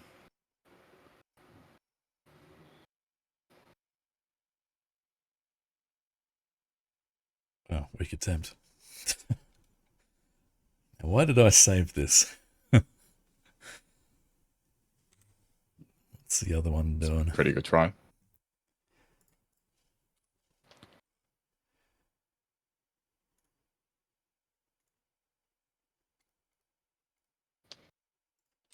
What is Andy.rep? Beats me. Whatever it is, it's from November 2023. We'll look at it for humour.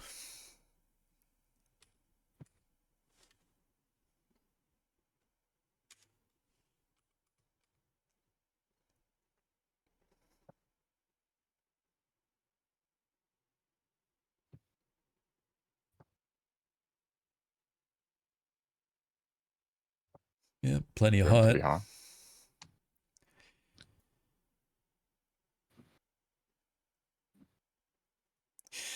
At one point, I wanted to hit this spot as Sison.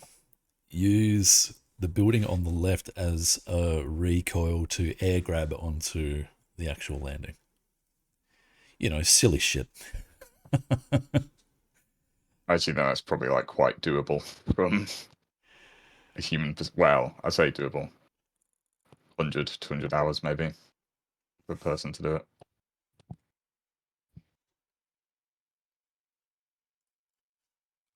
In some ways, it might actually be easier than hitting the edge and staying on.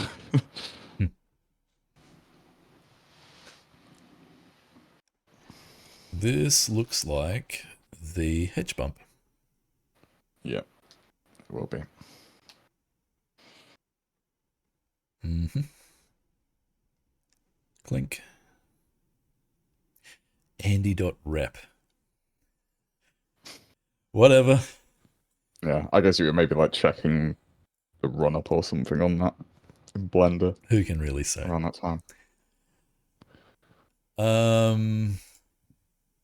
Obviously we had to do a Massey reference during the stunt.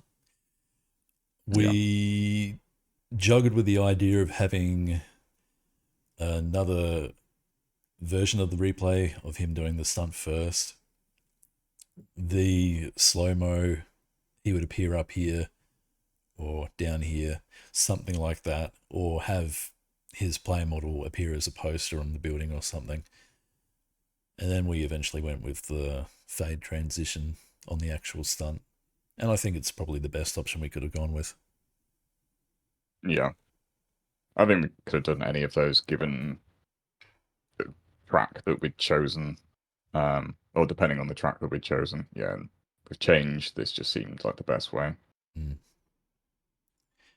But yeah, I was pretty heartbroken that yeah he passed away before.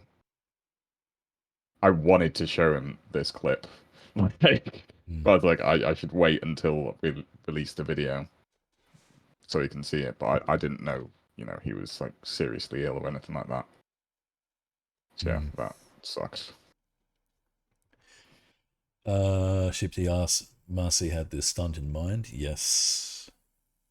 Uh, he had shown the replay to DeathCobra. It was kind of already known at that point because Allbeast had done it. I think Massey had shown it to like probably MO and DSS at some point long before I kind of came back to stunting. Yeah. Yeah. Drop bump Yeah, it's one of my to favourite wall ones. ride to grind. Yeah, again, this was just kind of like serendipitous. Just came up with a spot somewhere out of nowhere. Um, I've always looked at this pool and thought there should be something like pretty cool you can do with a drop bump here. That isn't just kind of landing one of the roofs around it. Yeah, and just kind of put two and two and two together. I was like, you can drop bump this part of the building is actually like perfectly angled to kind of like send you flying towards the rail. Again, Eddie Man rail, perfect, love it. Mm. And yeah, you can get a nice wall ride off it. You can also cork off of this with like a weird kind of like slid wall ride into a cork onto the rail. But the problem is this rail is like quite sticky, so it requires a lot of speed. Well, not a lot, but a decent amount of speed to not get stuck before the end. So I did kind of toy with the idea of corking it, but I didn't think the grind was actually doable if you cork it, at least not nicely. There is, even with the speed I had here, with just like a straight wall ride, you still need to hold a front wheel grind, and based on the kind of testing I was doing on this rail, you need to like hold the front wheel grind so that the bike is kind of like dangling off the rail. Yeah. So you're not kind of like flat above the rail, you're dangling off it. Mm. And for whatever reason, that just reduces the chance that you get stuck quite a lot. Mm. So in both this attempt and the attempts I had in the progression video, typically I'm like dangling off the end of the rail. Yeah, this was one spot where I had like a horrible bail at the pink part of the rail. Which I remember like showing to Explo and just being like, for fuck's sake, that was awful. Because that was like, I thought this was going to be a really, really hard spot. I was like, I was so close to landing it naturally as well. Yeah, ended up at one point putting a little packer sticking through the edge of the wall at the end just to like dampen the impact into this.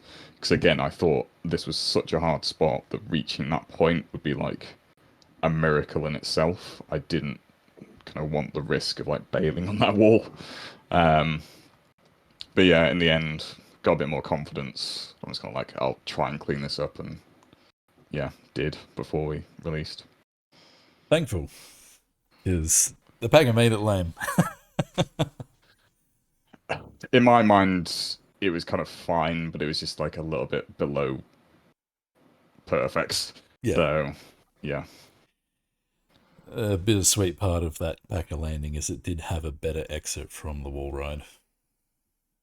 Yeah. I think the wall ride was better. It was more on the wall, and also, yeah, in the natural version, I've kind of over rotated almost, and kind of, yeah, landed slightly weirdly into the rail, but whatever. Hours spent. Uh, 50 hours, I think. Uh,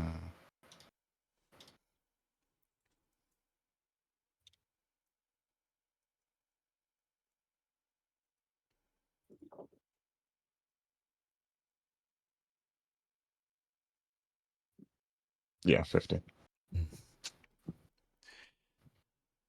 Uh, what is this? The bank double bump. Yeah. I think FaZe at some point posted this some years ago. Kind of went away and tried it. It's actually quite a hard spot. In FaZe's clip, he like got a crail on it. Um, and then I think more recently, Brain like crailed it in that Chinese video. I found this quite hard, if I'm being honest with you. Getting the stats for this was like not easy. Mm. Most of the time, you just bail on the bump. There's like very little consistency with it. Um, yeah, and again, like I was just trying to spam lean forward in the air to try and maximize the stats and reach the edge.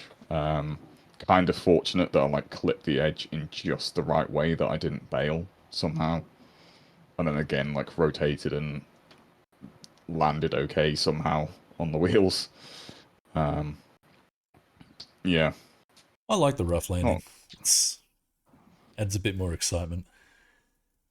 so yeah, it's maybe not clinical, I guess.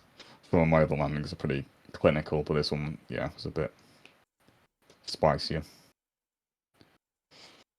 Yeah, I think I was like 40 hours for that one. 40.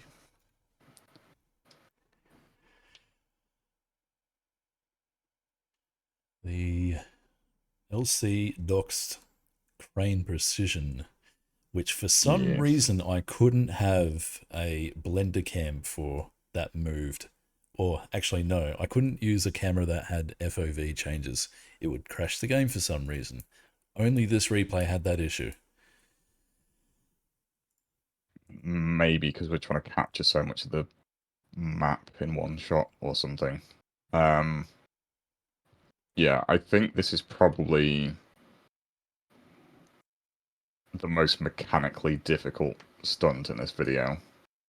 Um, it's either that or hedge bump, but hedge bump is much more about like consistency. This is like crazy from a raw radding mechanics perspective.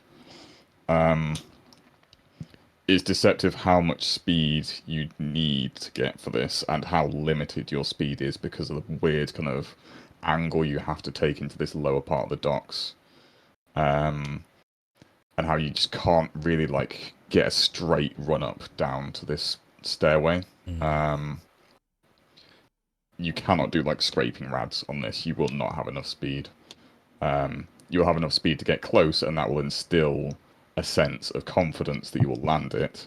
But then you'll spend 100 hours getting close, and like maybe on occasion touching the edge. Um, and again, you'll think like, oh, this, yeah. Within the first 10 hours, you'll get close, and you'll think, oh, this is, I'll land this easily. You will take 100 hours to do this, most likely. It was brutal. Um, I remember like when I was first talking to you about this, I was like, this is a real finger cruncher within like the first 5 minutes. Yeah, and it was nasty. Um, Getting the height in itself is once every, well, the actual stats for it is like once every hour or two maybe, and actually like making this precision because like all the angles are kind of working against you, like both the shorter part of um, that platform and the longer part are both angled away from you. So in both cases, you need to like have a really perfect kind of like high angle kind of flip into it and then kind of like slap down onto the edge. Um, yeah, it was fucking tough. This one, I think I spent like 2 or 3 months on this alone. Um, totaling, I think it was 130 hours for that. And yeah, that was some of the mechanically toughest attempts as well. I think at this point it's a good time to ask, as so when you came into this project, you were realistically quite green to Vice City. How did you find your technique was improving over the time? Um, a lot.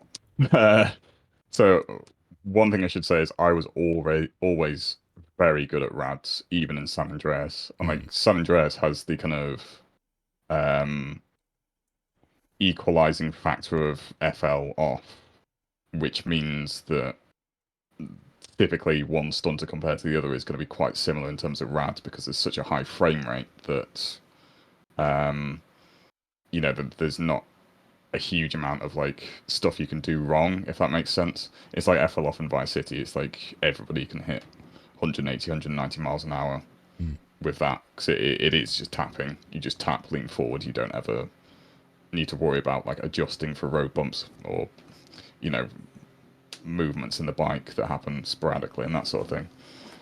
Vice City is quite a bit more intensive in that respect when you're radding, and there's quite, in my opinion, quite a significantly higher skill ceiling because of FL on.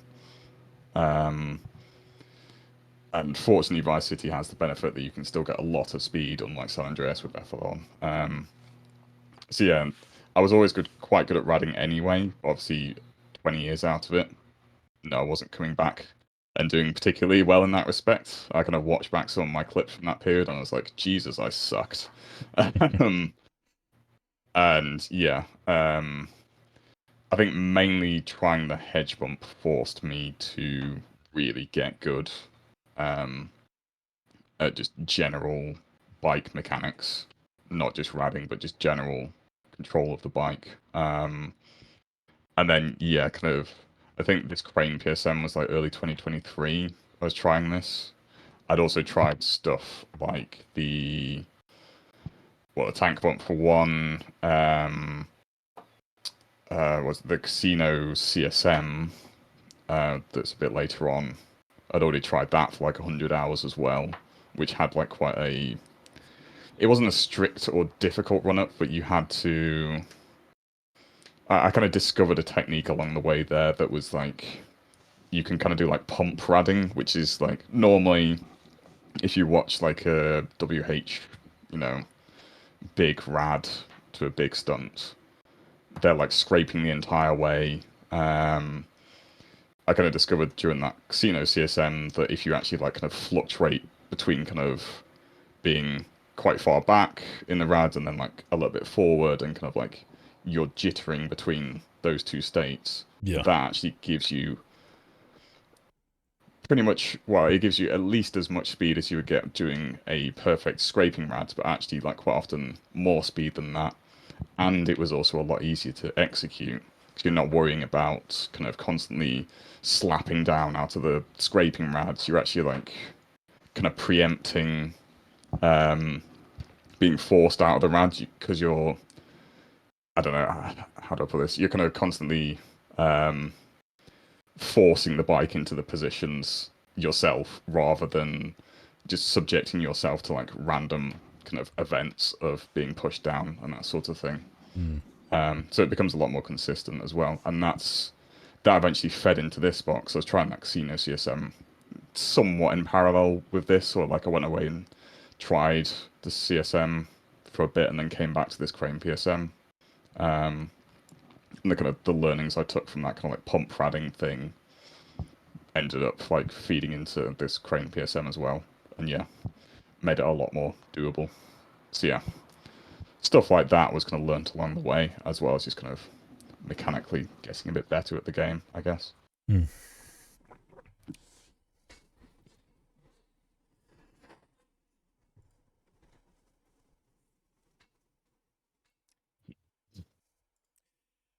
Hey, DeathCobra, there's a spot in the song. Why don't you go and do a mid-air grab on Barney's skimmer bump? Just for the fun of it. I, I still feel bad that Why? this wasn't in any way intended as kind of like a just random shot at Barney, but it's just kind of Barney like, has said he would love to see someone take his throne. let's be real, nobody's taking Barney's throne. Like, that's not happening in this day and age unless you get like a Levi-esque character that comes along and just somehow pumps out like insane videos for the next 10 years. But that's not me. uh Realistically, yeah, you both sit in your own thrones. He has the title of the god, you have the title of the monster. sure. I think Fucker's in there somewhere as well. It's been coined. You are the monster now. Well, thank you. I shall yeah, appear on Halloweens and kids' birthday parties. But yeah, I was just kind of like I wanted to try this spot anyway because it seemed like quite a fun spot. I had Barney's save. Um I don't think I was fiddling around with it, and I just kind of like had a good high attempt and just kind of instinctively magged at some point. And unfortunately, I bailed that first, mag onto the roof. But I was like, yeah, this is actually quite doable. Showed it to you, and you were like, yeah, you need to do this now. I was like, do I have to? It It was feels a either bit this mean. or the skimmer to the white building. Take your pick. Skimmer to white is not happening, but I guess maybe we'll get into that at some other point. As in the LC Autos one, at least. Yeah, it's a fun spot to try. Didn't take you Um, much time to land either. 40 hours or so, I think it was. The first bail came in within like the first hour or two, which was annoying. But yeah, is what it is.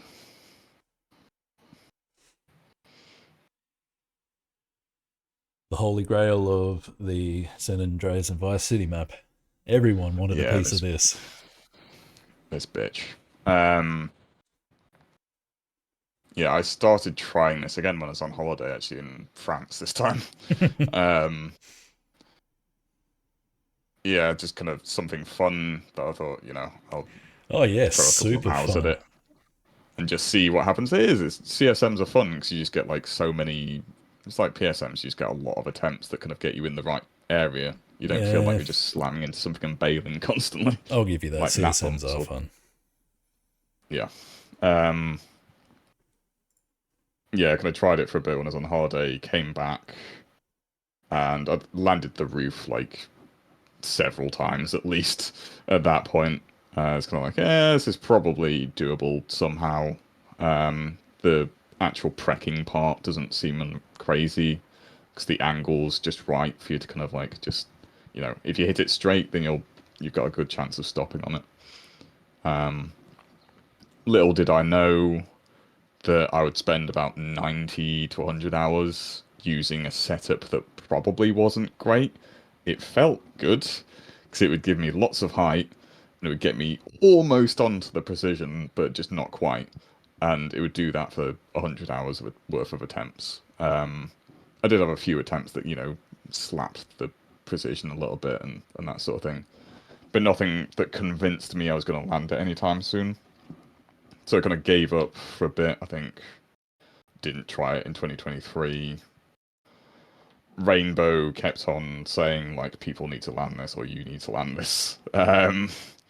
He really wanted to see it done. So it's like, fine, I'll give it another 50 hours or so towards the end of the, stunting for this video. If it happens, then great. If not, then fuck it, I tried. Someone else can do it. And yeah, just kind of at the same time as coming back to it, tweak the setup a little bit. Started getting slightly more convincing attempts that were nearer to the precision. And as a few of these stunts have happened, just kind of randomly, it just occurred that, yeah, I kind of slapped the edge and it was quite a nice landing in the end. Cheap Again, T mentioned that you didn't do a edge land, but the back wheel definitely does hook on there a little bit. yeah, you have to hook the edge of it. The first setup that I had was more trying to like go high and then kind of like flop down onto it, if that makes sense. Yeah. But this newer version was very much more of like a you have to smack into the edge and slap down onto it. And you just end up completely in the middle of the prek, perfectly angled. Yeah. You lucky son of This is the Jekyll to the other casino Prex hide. That one was perfectly executed. The BSM one was like a chaotic mess of a landing. a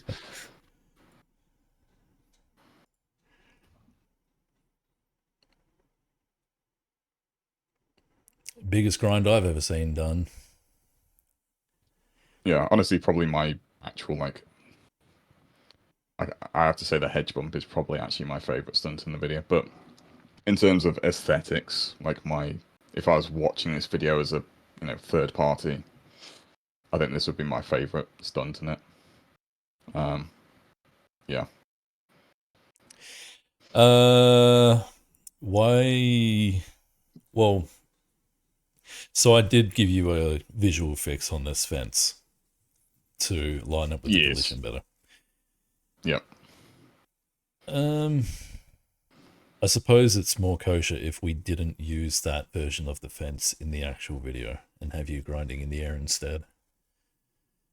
Well, for me, I was kind of like, It was, yeah. I think I I don't know think we what like went the back and forth community's on it a bit. feeling is around like if you landed it with a visual fix, do you then have to show that visual fix in the video? But then it's like, do you do that with trees, bushes, Yeah. like random other shit like that that we've Mm. been using for decades?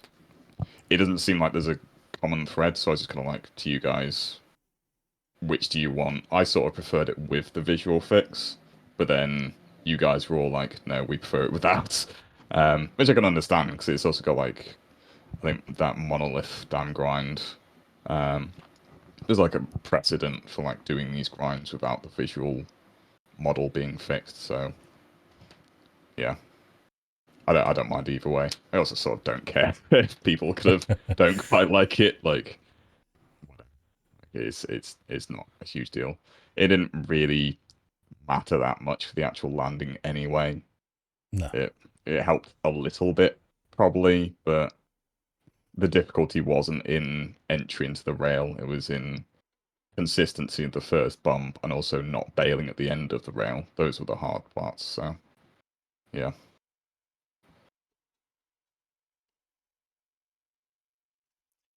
How many times did you land this stunt? You mean reach the end? Yeah, with any of the variations. I think there was like 13 variations of bailing or falling off onto the blue container or coming up slightly short.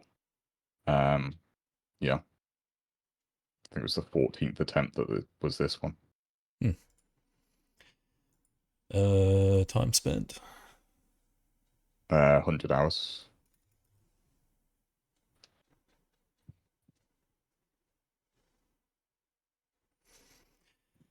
The big one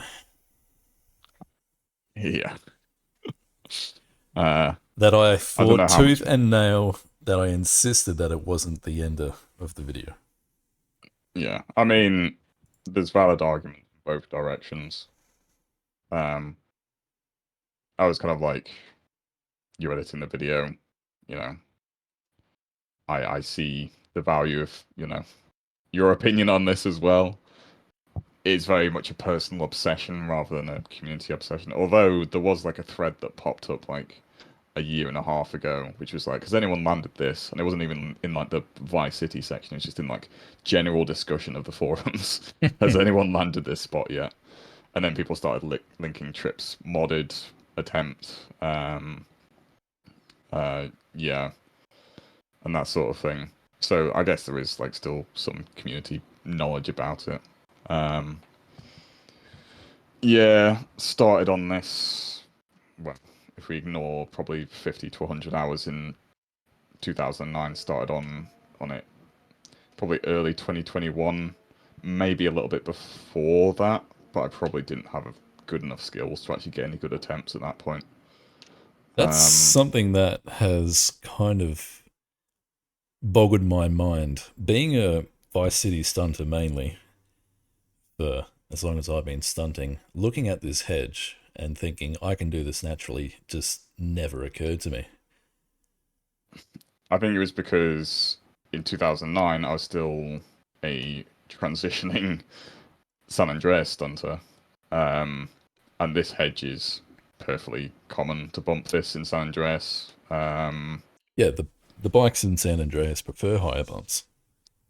Yeah, and more specifically, a double bump like this, it just makes perfect sense in San Andreas. And I think I just came into SIVC and I still had the same kind of, maybe not the same approach to it, but I kind of thought about things in that same kind of fashion, like, oh yeah, bikes could probably bump this.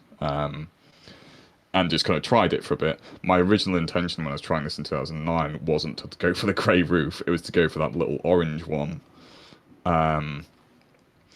Which, as it turns out, I have never actually landed that directly um, in 600 hours of attempts, but I have landed this grey building. So, um, yeah.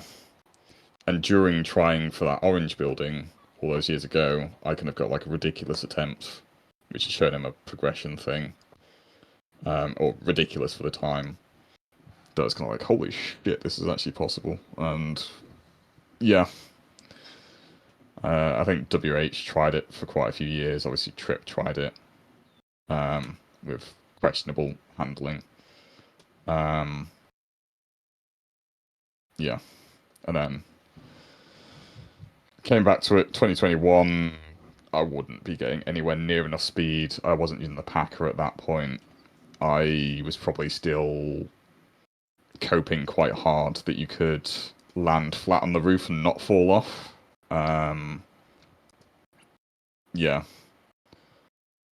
the just there's such a long process of this that it's hard to actually like sum it up. But there's just so many points along the way where it's like gradually I'd figure out that like, oh, I can get an extra couple of miles an hour from this Packer. Um, or if I kind of use this like non-scraping rad method, that'll get me an extra couple of miles an hour on average over the course of like tens of hours, and that'll kind of get me a bit closer to what I think is the speed needed for this.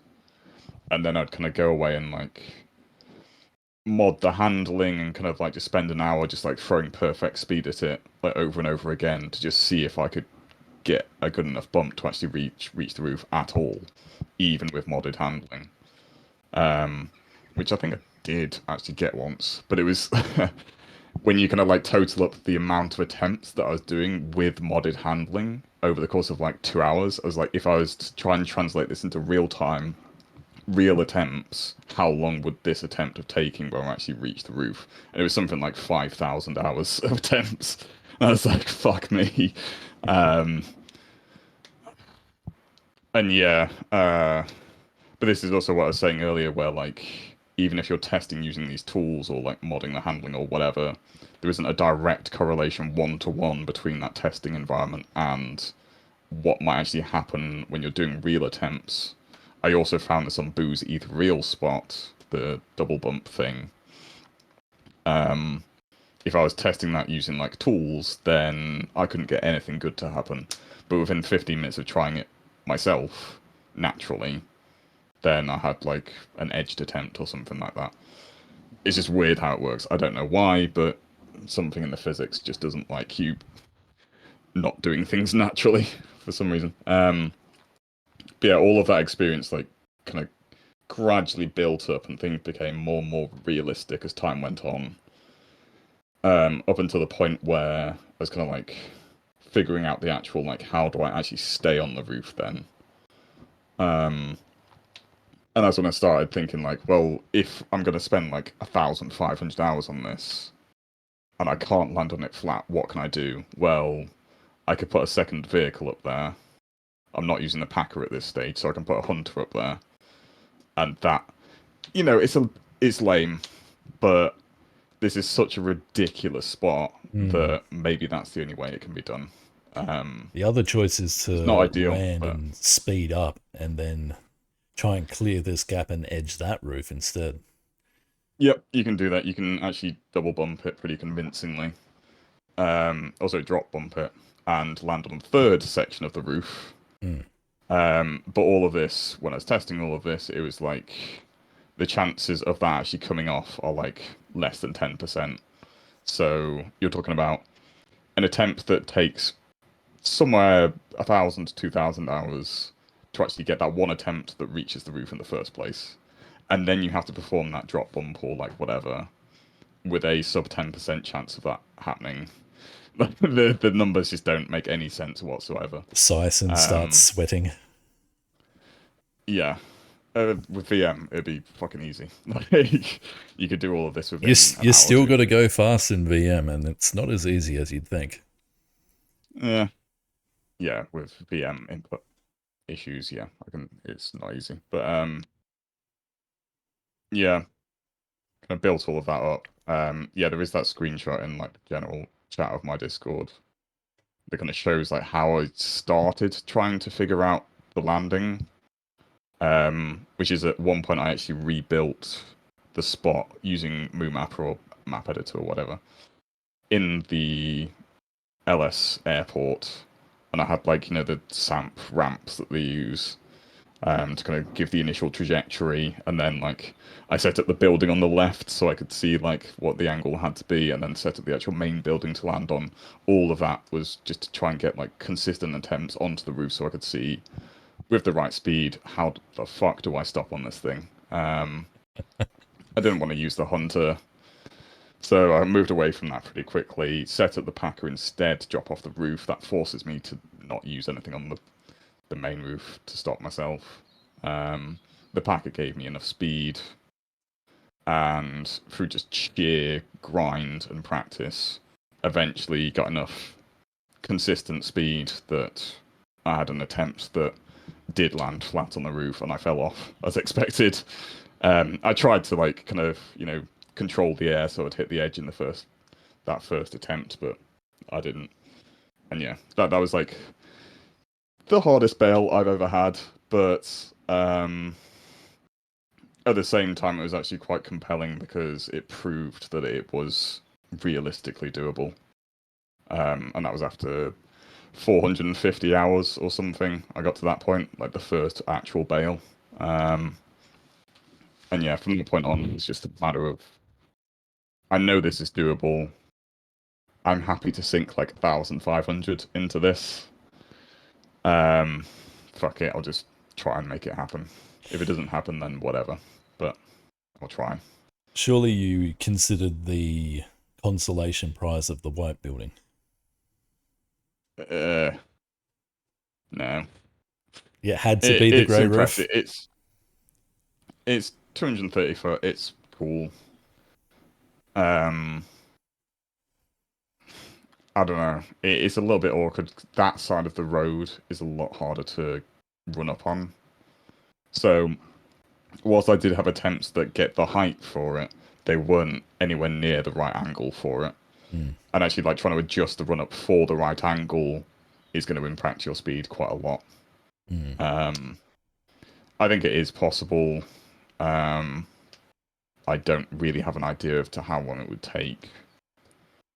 You also have to consider that you might overfly quite a bit, or like slip off the roof quite a bit, if you even can get the right stats from that side of the road. So yeah, I just wasn't that interested in it. And Yeah, as I say, it's a little bit obsessive just on the singular landing that I wanted. with this bump, are you leaning back or leaning forward as you hit it? Forward. Yeah, I thought so. It's almost exactly like a San Andreas high bump. So leaning forward, Yeah, that would generally produce more length and height, yeah? yeah. In Vice City, yes. Mm. It has like weird correlations to my naval bump in San Andreas, albeit this is sort of more of a double bump. Um, but the way it just kind of like whips forward off the bump and then just kind of flying a kind of long, high arc. Um, In a way, driving over it yeah, rather than bumping. kind of, yeah. And yeah, a lot of time spent admin consoling or MooMapper testing the landing for just sheer practice purposes. Um, I figured I could do this landing about once every 3 times, which, depending on how often I actually reached the roof, kind of made it a realistic proposition that I could stay on it at some point, somehow. So yeah, it was still a bargain at 600 hours. Um, in my opinion, I reckon if you started from fresh on this, it'd probably be 1,000 or more on average. But yeah, 600 being the exact number, or just something you've rounded to? so it's about 550 for since I came back to it in 2021.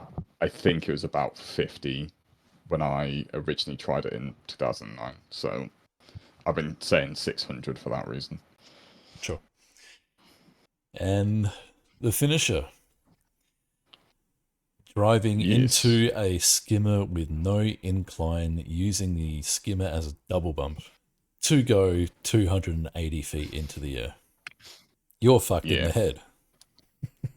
Uh, That's I all I can think say about collectively, it. it's Barney being 80% fucks in the head, me 20. Well, no, No, but Barney wouldn't. 55% Barney, 45% me being fucks. Barney's approach to stunting is if he can get realistic results in half an hour, then he'll persist. I don't see anything um, consistent from this at all. Yeah, I mean, I had looked at this as an idea prior to ever seeing anything Barney had tried. Um, but it was so ridiculous that I didn't even attempt to like set it up. I just looked at it and thought like, yeah, maybe someday, and then walked away. Um, so yeah, the first idea that this was even remotely possible was Barney's cenotaph attempt. I have no idea how long he spent on trying it. Um, It wouldn't have been long. He would have figured out that this Everest was a bit too tall to climb. yeah, but I mean, his attempt was 280 foot. At no point did I reach that height during any of my attempts. Um, so that, yeah, I reckon if he persisted with it, he probably could have done it. Um, but it is a tall order in terms of the amount of time it takes. Mm-hmm.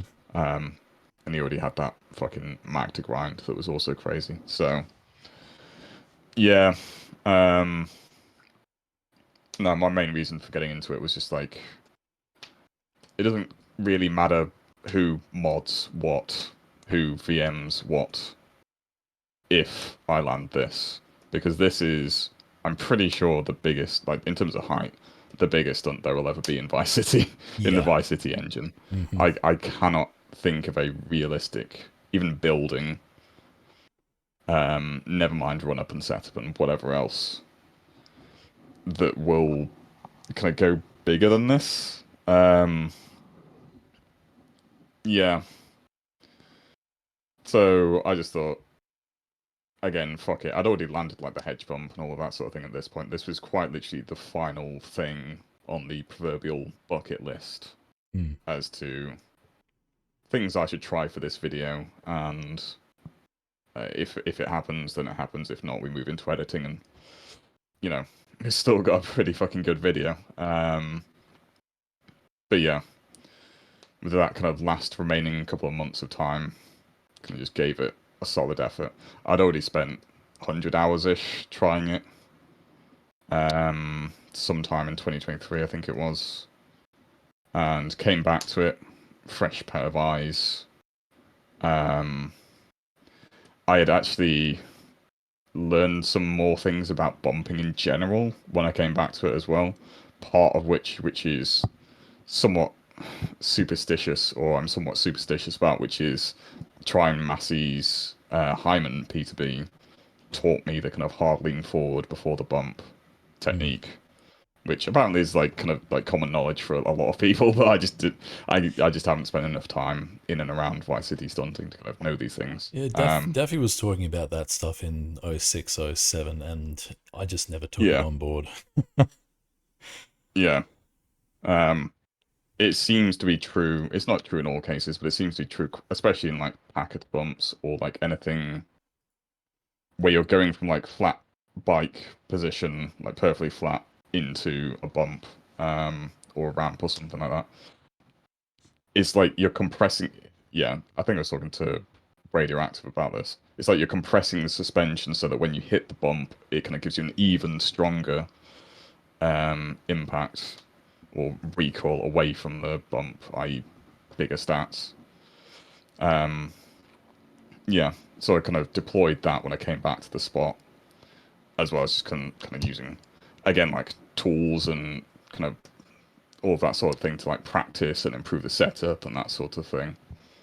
Um, yeah, I'm kind of shocked that this one got landed. I'm shocked about the hedge bump. I'm shocked about the casino CSM. Those three were all, and to some extent the tank bump as well. Those were all quite unlikely to actually happen, even with a lot of time spent, and a lot of the actual execution is kind of not really execution. In some of these cases, it's just good fortune that they ended up being really clean. Um, yeah, I'm just shocked that happened, and this is one of those. It's just like I had attempts around the roof, but I was still thinking like I'm not gonna make this in 500 hours. Like probably not, but somehow it did. Yeah, it's crazy actually. Cheat T asked, did you see any half grab videos and get ideas from there? No, I've watched like the Star Wizard stuff and a more recent one that I think Sorcery put together, but yeah, no. Very rarely, and I'm thankful for this. Very rarely are the spots in those videos actually possible. So yeah, So you said 500 hours for this finisher? no, this was 226. I think I was thinking it was going to take 500, but yeah, I think I got quite lucky again. Which brings our total to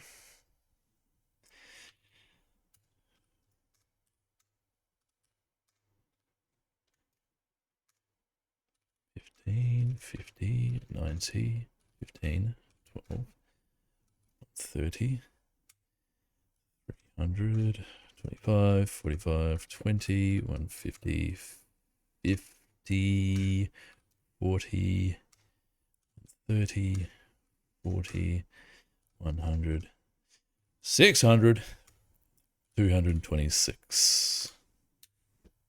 2.2 thousand hours in one video.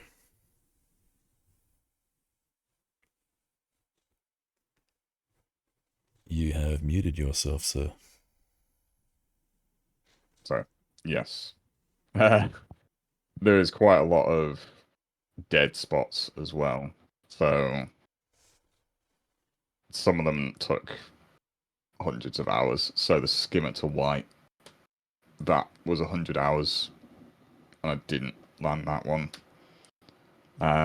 There's a selection of other spots as well that are kind of in the like 40, 50 hour range. Mm. That kind of just yeah failed to actually materialize. I'm actually shocked by how much I actually did pull off, and Mm. that's not like bragging. I'm actually just kind of shocked. It's a lot of these I didn't think were going to be doable. It's a shocking video. It's Yeah, insane that all of these spots are in one 5-minute video. yeah. I don't know if I've got a convenient clip of the skimmer to white. Um, I was showing someone else the other day. that it? Nope.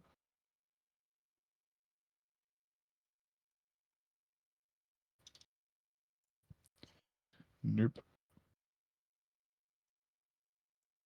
There we go. I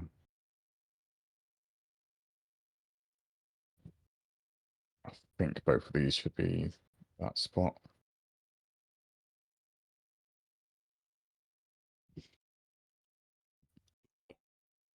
I think this is actually something Cheap's posted as well, albeit a slightly different version. I think he used a bobcat, kind of in a slightly different position as well.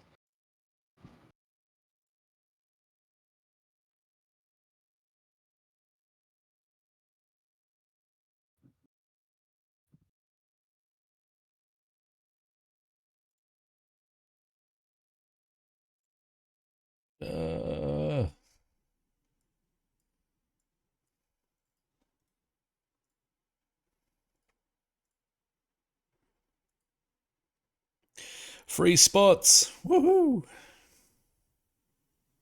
If you like completely insane skimmer bumps, try some of these.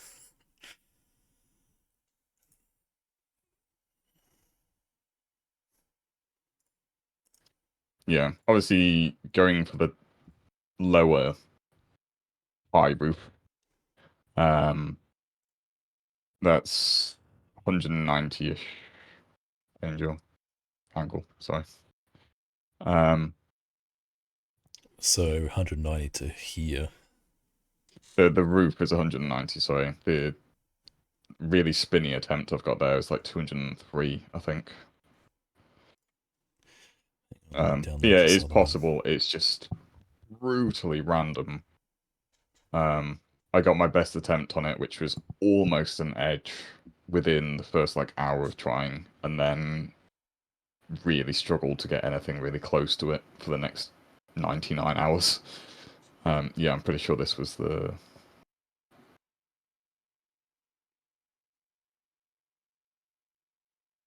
Yeah. Pretty close. Trashmaster to the bridge pillar. I didn't spend a huge amount of time on that. That was something Krypton and Barney were trying at one point.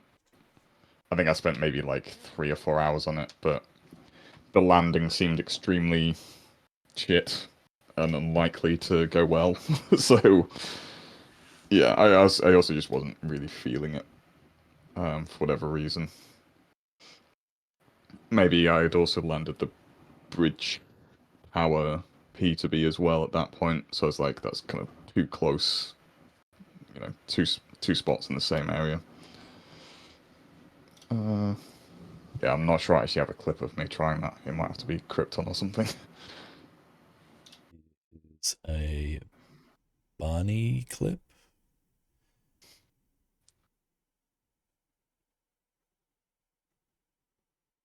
Oh yeah, that's Barney's setup guide.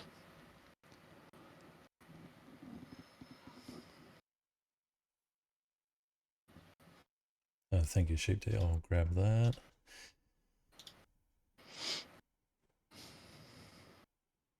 Yeah, you can do that with either a Packer or a Trashmaster, or I think they had an Enforcer as well that worked all right. I have no idea which is best, but It looked like the Trashmaster was getting decent results. yeah. Although just instinctively, I'm like the Packer should be the most consistent, but who knows? Oh, damn. It would be nice if I could use free camera, but apparently my mouse isn't working. Yeah, honestly, probably that Bobcat setup might actually be more realistic than the Skimmer one. The Skimmer was just awful.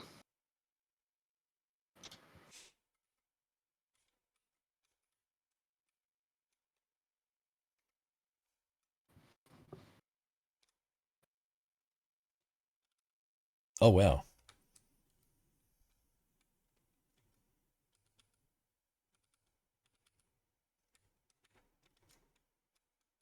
That's a lot of height. How high is that? 216. So yeah, I guess the top of the roof is 230. Yeah, 230, 240, something like that. Good luck there. Ever making that. Yeah. What's this one? Security car for the bridge pillar.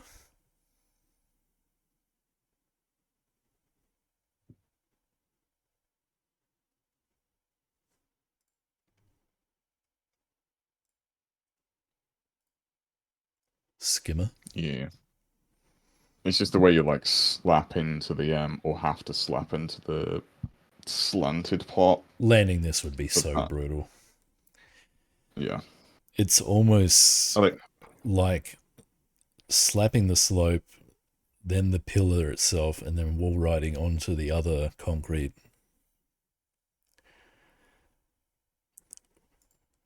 Something along those lines. mm, Here is one with a PSM. Yes, I will be uploading the VOD to my YouTube. Can we also see Barney's attempt for DC Skimmer Finisher? Might take a bit of scrolling, but if it comes up, I'll definitely play it. it's in the progression video. Huh. That is quite literally the only clip I have of him trying that as well. Oh, here's a spot I'm willing to give people.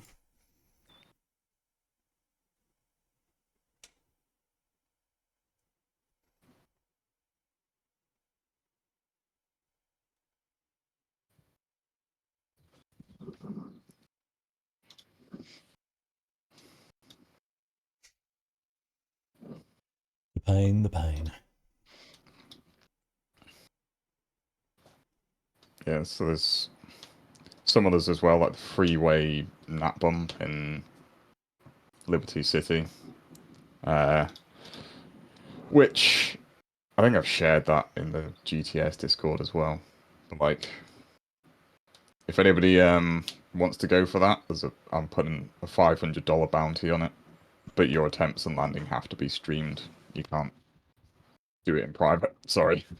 Um, yeah, it is technically possible, but I don't think it's realistically doable. But everybody else disagrees, so I'm gonna like, well, here's some money to prove me wrong. Is this just a clip of one of my tank replays? Yes, I think it is. Oh, no, it's a different one.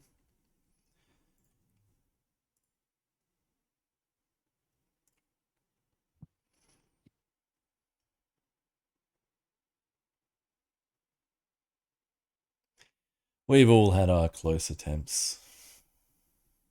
Here's one of yours. Spin to win.mp4.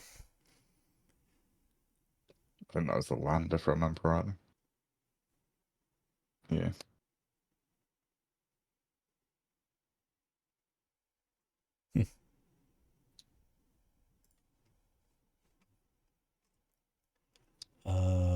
What is this at the LC Stadium?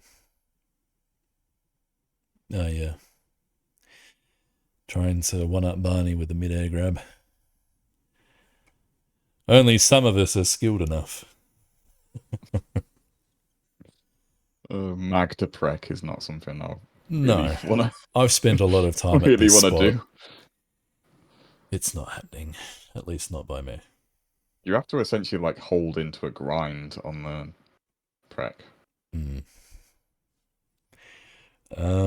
Here's Barney on a clip of his white PCJ, which sparked the idea for Cenotaph. But anyway. Oh yeah, I think this is when we were like discussing Mm. the speed you could get here.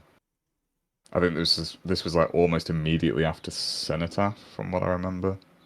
Yeah, probably. And we were just like discussing the speeds we could get here. Don't really want to reveal that stunt. Bad 185. Oh yeah, speed again. That looks like hedge bump. Here is Barney at this spot. Yeah, 280. And you said your land was like 270 or something, Yeah, 273. Yeah. I never made 280, but then I was trying to go for distance, I guess. So yeah, I think the highest I got was 276, and that overshot. Mm. So that was weird. I'm pretty sure the close roof, like high roof, is possible as well somehow, but CBA. Bit of all base propaganda. What's this? Barney attempting skimmer.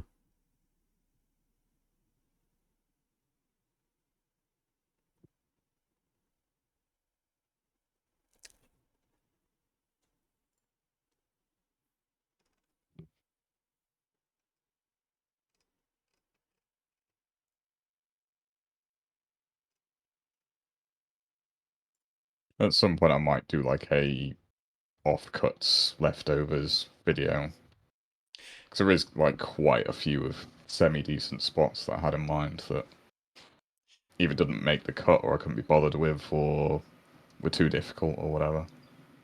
Here's a good example of using admin console to practice things.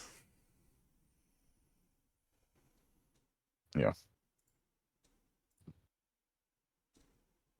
I think it's only if you've got like experience of like save lock in surf, or maybe there's something equivalent in Trackmania, maybe that you kind of.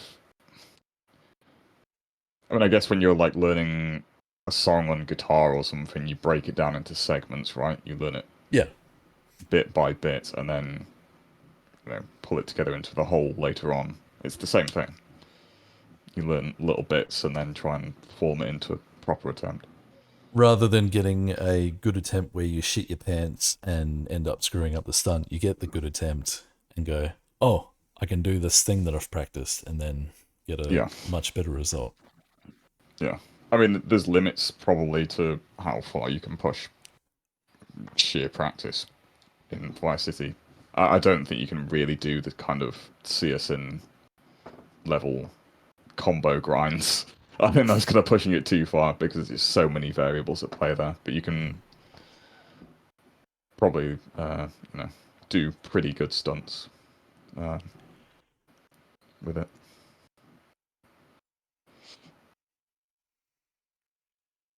More skimmer stuff. Skimmer, skimmer, skimmer.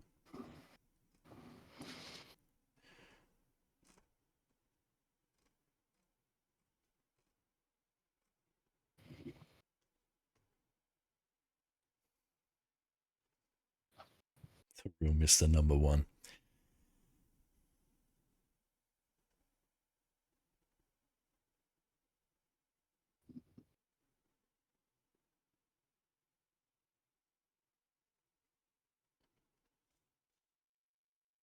Oh, yeah.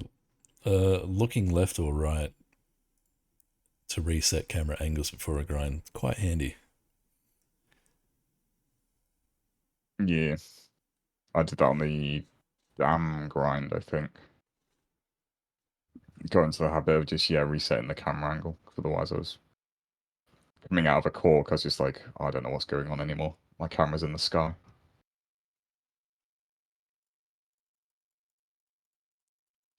Oh, yeah. 60 frames per second. Yes. So we started off.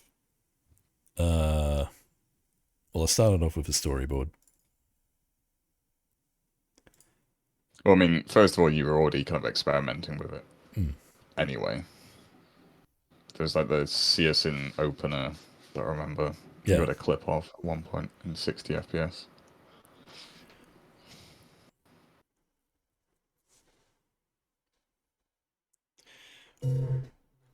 Uh, I suppose I should keep the audio off so it doesn't fucking mute the video halfway through.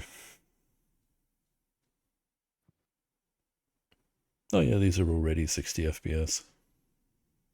And cameras that I was kind of setting up.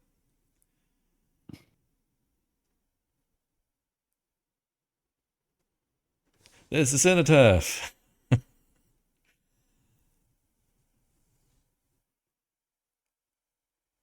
Yeah, some alternate angles that I also had.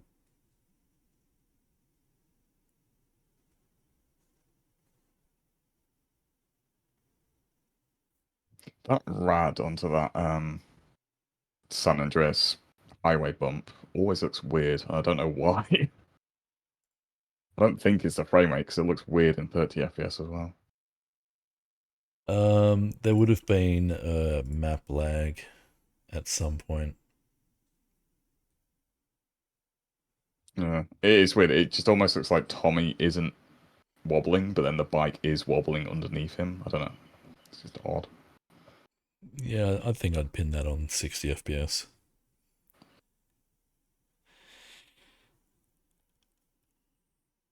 Oh, the amount of fucking trouble I had trying to make the San Andreas and Vice City clips play properly. What a bitch. I mean, it's just fraps, basically, right? Like, I find it so hard to understand why fraps is still the go-to for any kind of recording, at least at, I'm pretty much lossless quality with frame, uh, you know, direct frame sync. I'm pretty sure it was the same with OBS though. It's I don't think OBS caused the lag, but then we discovered other problems with OBS, which is it wasn't recording every frame. hmm. So we had like ghosting or something.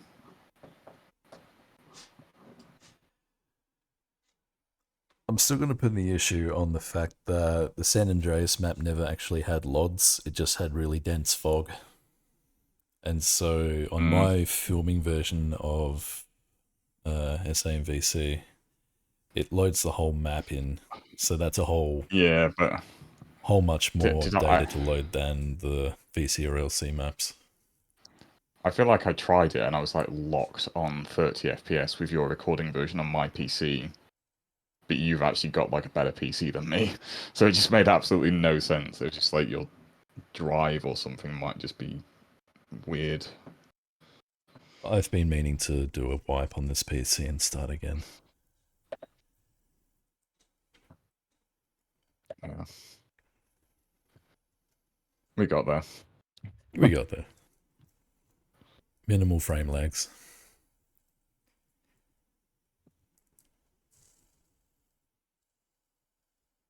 What's your favorite angle or clip in the video?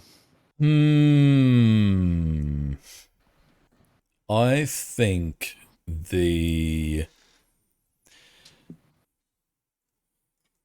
LC packet a bump bridge prec has really, really nice angles.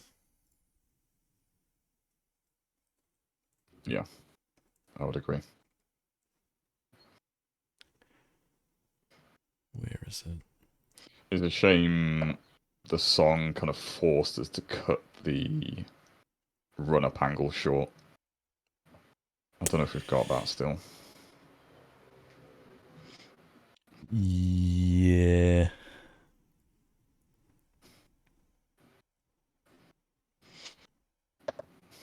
God, what am I doing? Is this in alphabetical order? Yes, it is. Am I in the right folder? I don't know. E, F, G, H. I'm cooked.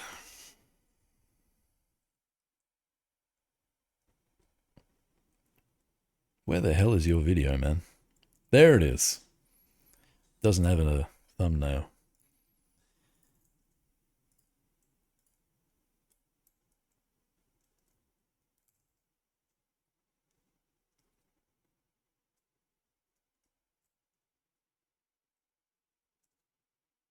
Oh, actually, no. Yeah, it's longer than I remember it being.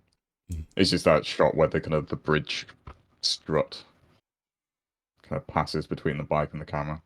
Mm. Fucking cool. It's like skate video esque. It would have been nice to have him driving on top of it more and then drop down, but then you wouldn't have the nice close up as he's kind of going past. Yeah. Um, because, well, as I've disproven, generally Vice City doesn't use that much resources, and because it records at such a low frame rate, you're able to use fraps to lock that frame rate, and you end up with a really nice recording. Nothing is blurry, nothing is missing.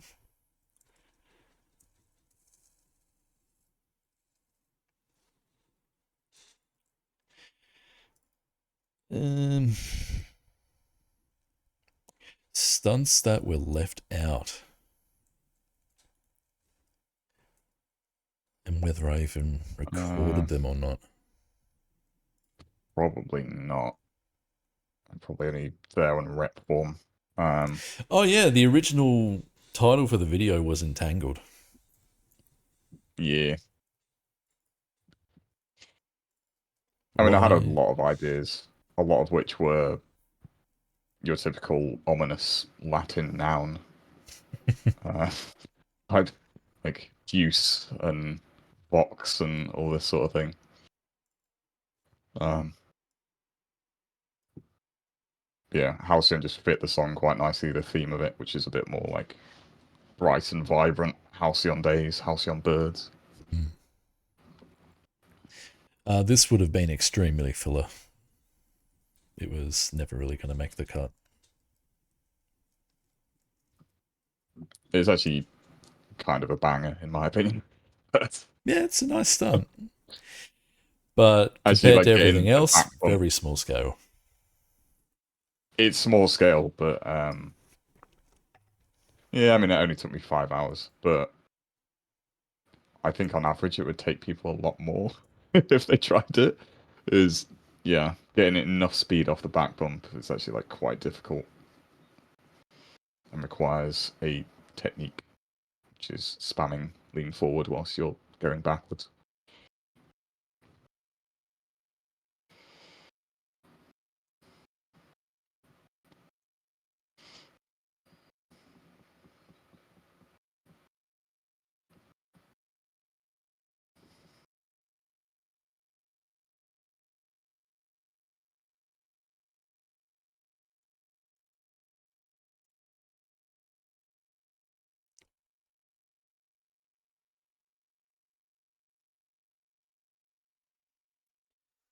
Having FOV keyframes as part of Darkstar's replay manager is a blessing. It's everything I've ever wanted. Yeah. To be honest, I had a lot of fun just fucking around with camera angles for a day or two Mm. until I actually started trying to make the trailer, and then I was like, "This is horrible. This takes forever." And Yes, then it does.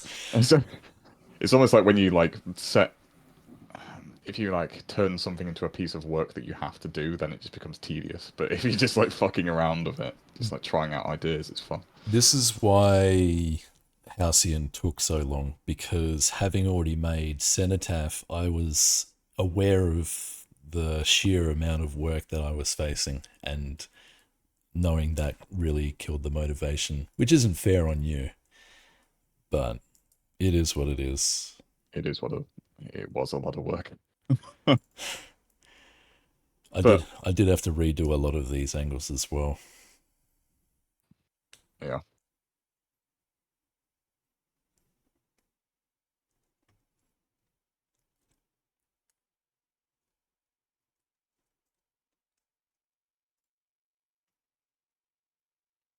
What was that other song though?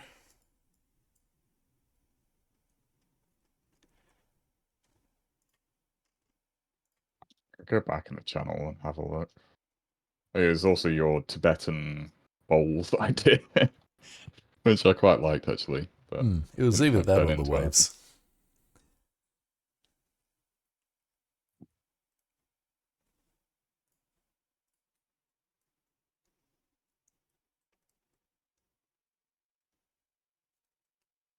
Mhm.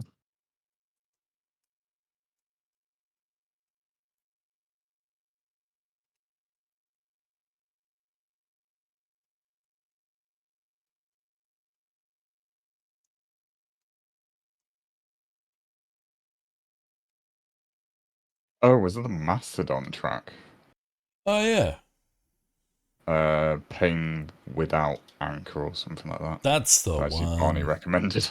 Yeah, yeah, yeah. Let me just. Also, he recommended Deftones Genesis, which I think actually in hindsight we should have given more of a look at, because that was also very good. But yeah, Pain with an anchor or without an anchor? Pain with an anchor. That's the one. Okay. Now I need to fix up Spotify.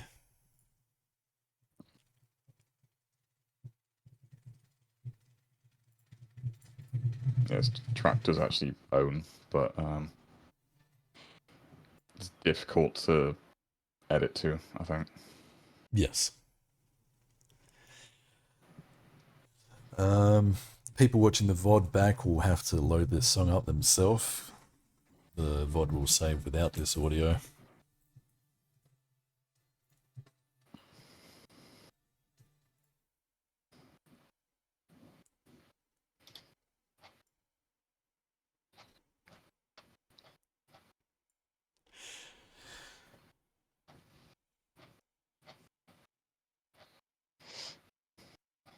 It is a good Actually, I've song. got the storyboard of it, if you wanted that. Yeah, yeah, I do have a storyboard of it.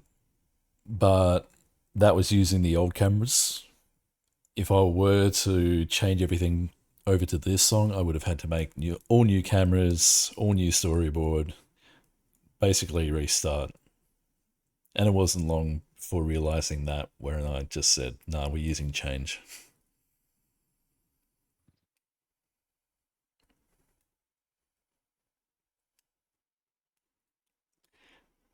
To the one person who commented in the Halcyon thread on the forums, "Stale song," fuck you. I don't know. I don't think it has actually properly been used in a video. I mean, it was used in that GTA 5 video, but it's a Which we completely don't different even game. know the name of or who made that video. It was Blaze, I think. They used it, but I'll take your word for it because I haven't paid attention to it at all. different games. Like, What was that other song? yeah, there was a Mastodon one. Then there was Whores, which I was pushing for. Sicko and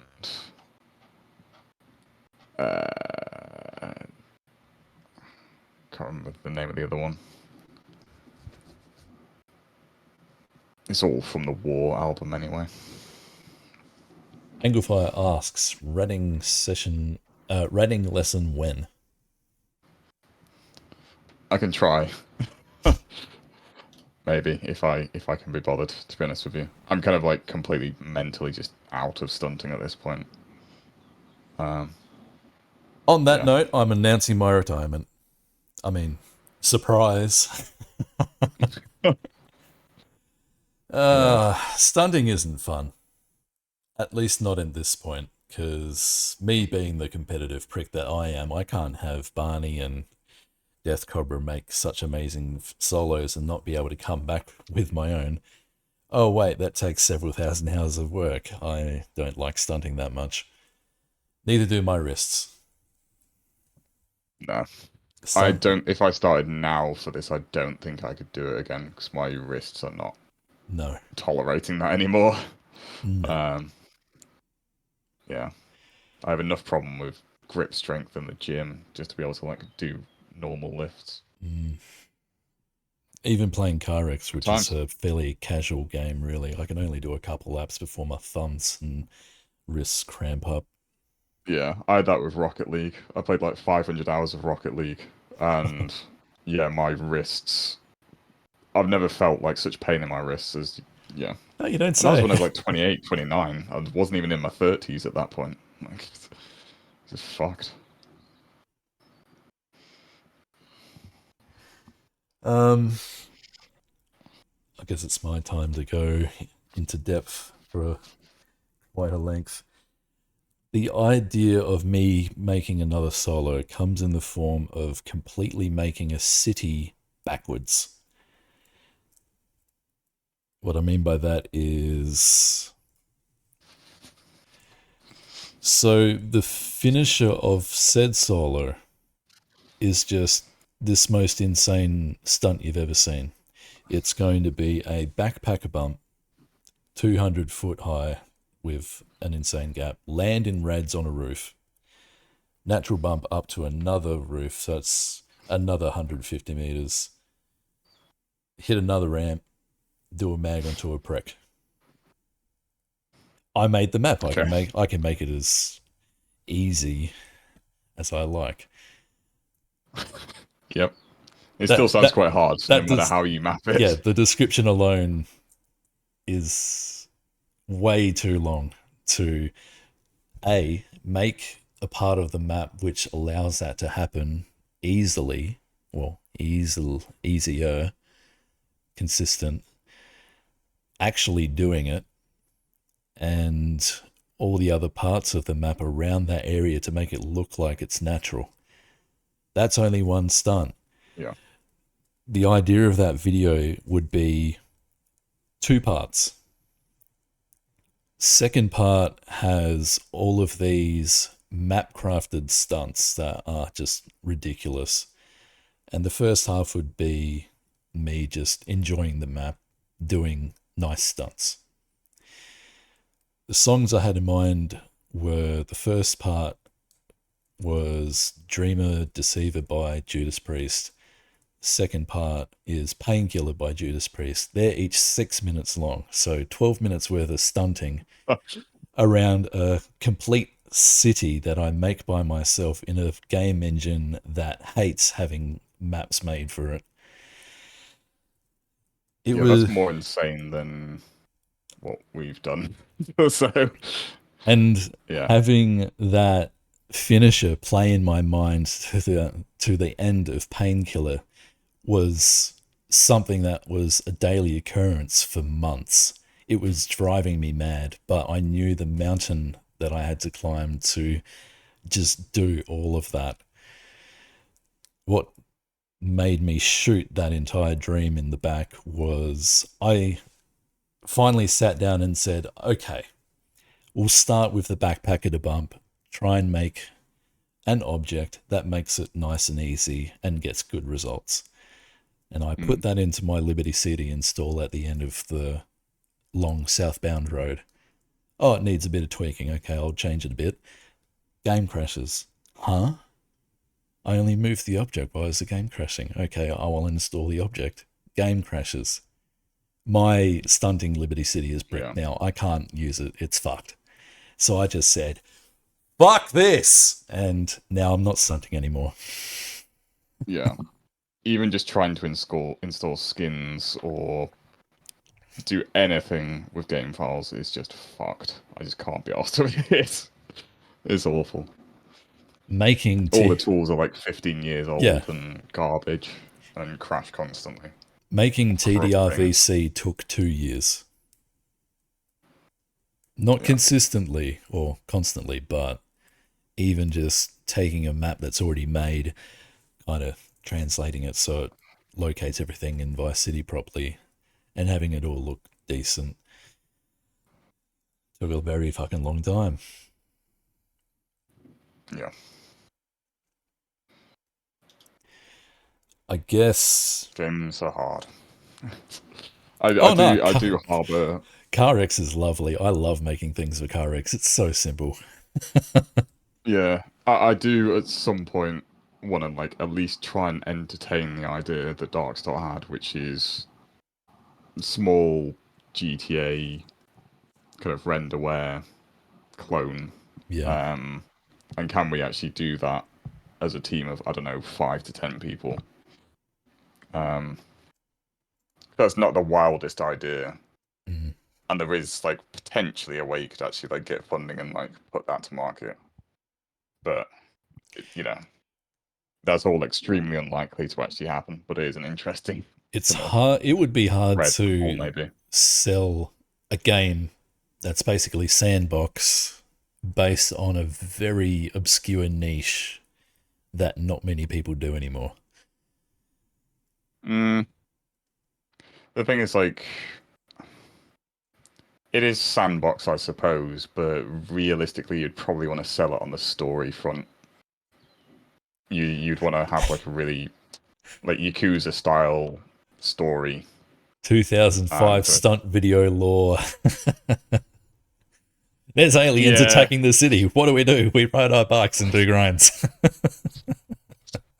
That I think all of that like physics-based stuff we just kind of like slip in there as a nice little like you know sweetener to the deal. But realistically, we like that stuff. But we're actually just making it for the you know we're making the story so it sells, but combining it with good physics at the same time. Yeah, Um, yes, Bill, you've been. Oh, go to bed, Bill. Also, hello, Darkstar. Um, I think more to get out of my solo was more than the solo itself. It was to provide a new, complete city that was fun and had opportunity. TDRBC just wasn't that because it doesn't appeal to the Vice City physics at all. And there's really not much to do on those maps. We have milked that place dry. yeah, it's very large. Everything's large. It's like you go to a skate park that's designed for BMX on a skateboard, and you're like, everything's fucking huge and difficult. Mm. Um, yeah, it suffers from a bit of that. Oh well, I think I've done enough. Provided several maps, made modding not seem as scary as it actually is. I made some pretty cool videos. Edited two rather good solos. Mm. Skyward was sick as well. Yeah, Skald was fun. It would be nice to see more insane solos and videos, but from someone who isn't editing it point of view. That's the thing that I kind of really regret is actually taking on the challenge of Cenotaph and Halcyon and not being able to enjoy them the same way everyone else has. Yeah, I can appreciate that for sure. Cenotaph literally did just come out of nowhere as well for everyone except you and I guess Greg and Krypton. Mm. Um, so yeah, that was pretty cool. I guess Anything? mine we kind of like semi-hyped it a bit too much, but yeah. Nah, I don't think we overhyped it. I think it's worth every hint. GTA 6 sunny predictions, it's going to be shitty, like 5 is. It's going to be GTA 5 plus. I reckon that there might actually be even more crazy bugs in GTA 6 than there was in 5. I don't But know. it's a new map, and it'll take quite a while for them to discover those crazy things. 5 has been out for a while. Maybe they've taken on board all of the things that people have done in it over the years, and maybe they'll try and Yeah, but at the do same something time, about they've it. probably increased the complexity of the physics and the driving and all of that sort of thing at the same time, and then that just means there's more opportunities for weird edge case bugs, as it tends to go. So, yeah, who knows? I'll play it for the campaign at least, but beyond that, Oh who yeah, for knows? sure. Gliding. Ugh, what a meme.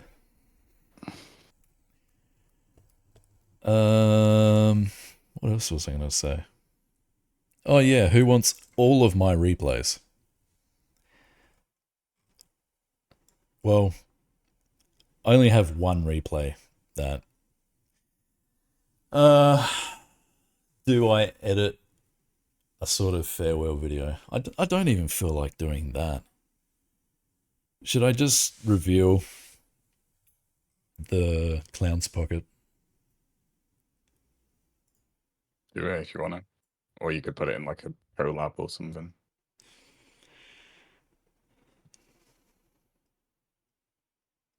Mm, I'm sure Sorcery or Max will be cooking something at some point soon. If you wanted to put it in there. yeah, maybe I'll save it, and that can be the last appearance of Haywire. Yeah, stunting isn't fun, and it's kind of upsetting that stunting as Sison was so much more fun. Mm.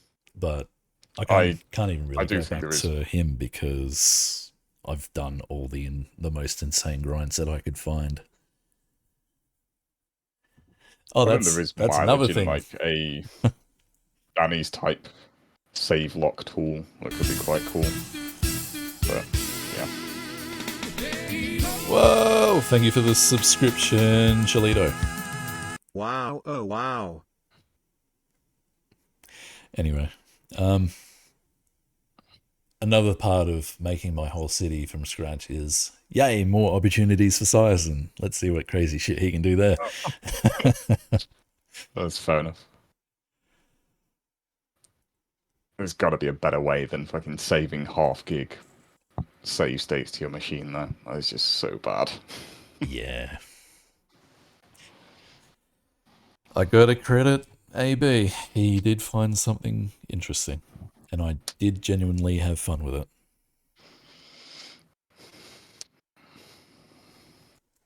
But fuck that guy, he's a doofus.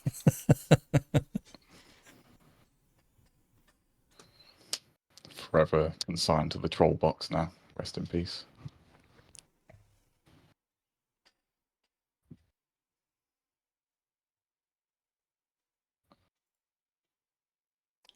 So, chat, anything else you want to know from either myself or DeathCobra?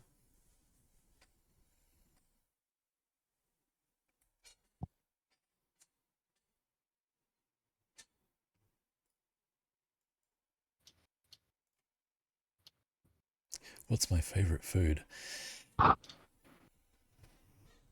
Homemade curried sausages with vegetables by my mum.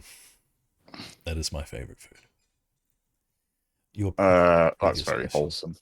Oh, My answer was nowhere near as wholesome as that. I was just like this extremely nice burger place in Brighton.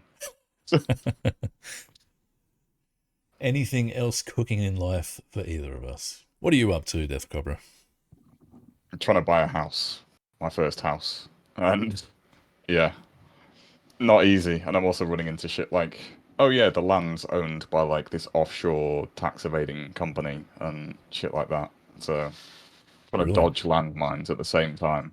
Um, yeah, it's nice. Be nice to actually get my own place properly. As for me, I am working outdoors in the Australian summer. It's very humid, it's very hot, and the job that I'm on is very shit. It is managed by monkeys, and the client just makes everything so much more difficult than it needs to be.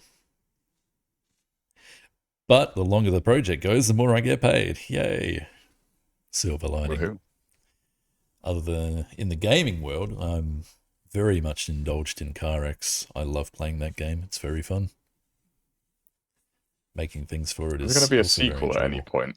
I feel like there's enough interest in drifting for that to like warrant a sequel. Yeah, there's heaps of Car X games. They've recently released Car X Drift Racing 3, which isn't the same as Drift Racing Online, which is the main game that most people play. 3 is on mobile for the time being. Okay, Yeah, Car X is a predominantly mobile interesting. game, if you can believe.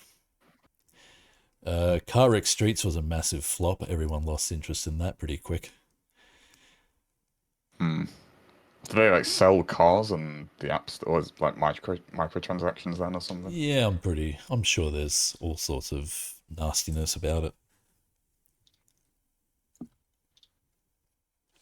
New techniques for recording with Replay Manager and FOV stuff. I think I've explored everything. If you have any questions, feel free to ask.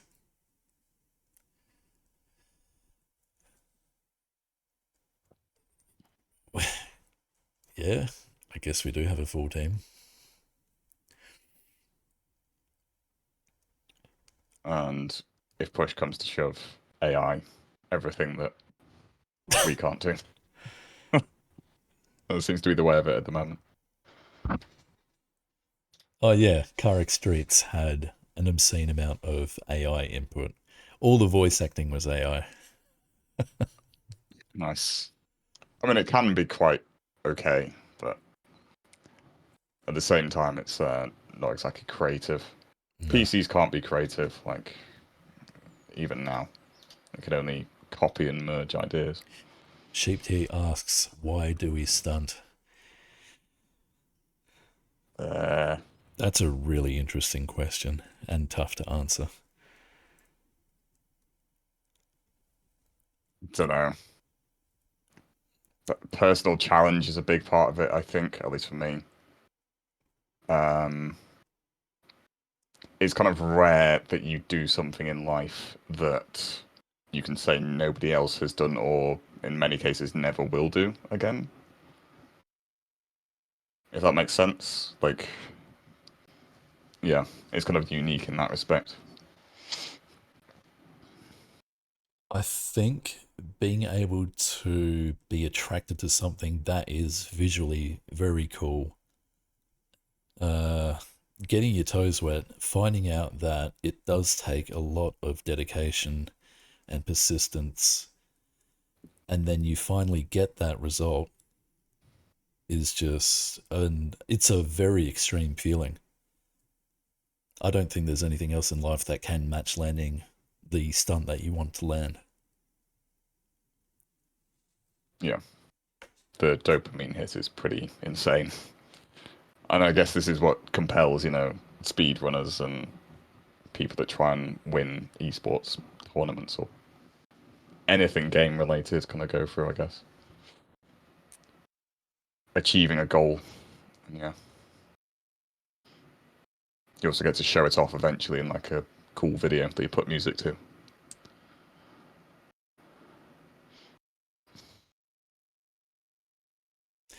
Barney prefers to be enigmatic.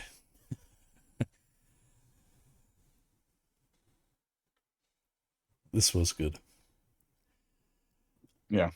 I'm glad you can talk at length, because I can't.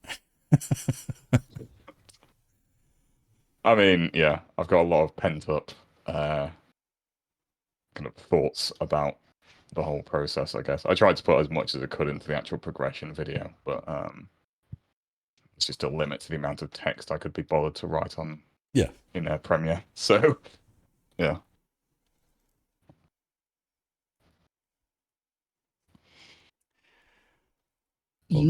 Well, if nobody has anything else, we might wrap it up there, I think. Sounds good. Any final questions?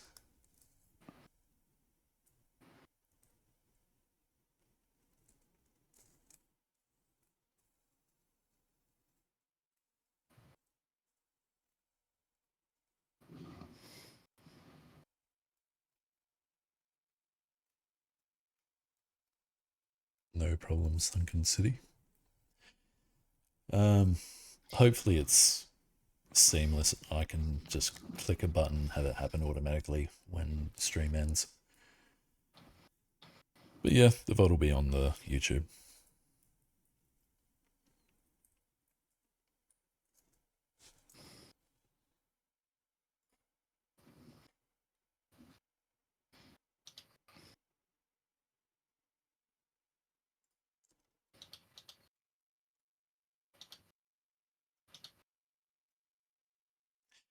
Well, I guess that's it.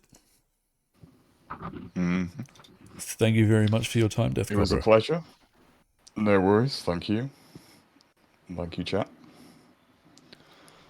Oh, are you retiring as well?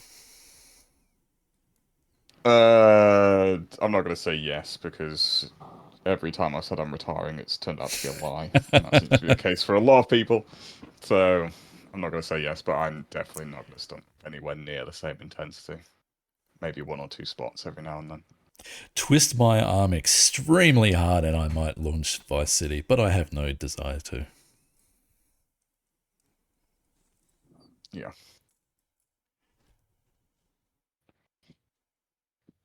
All right, folks. That'll be it.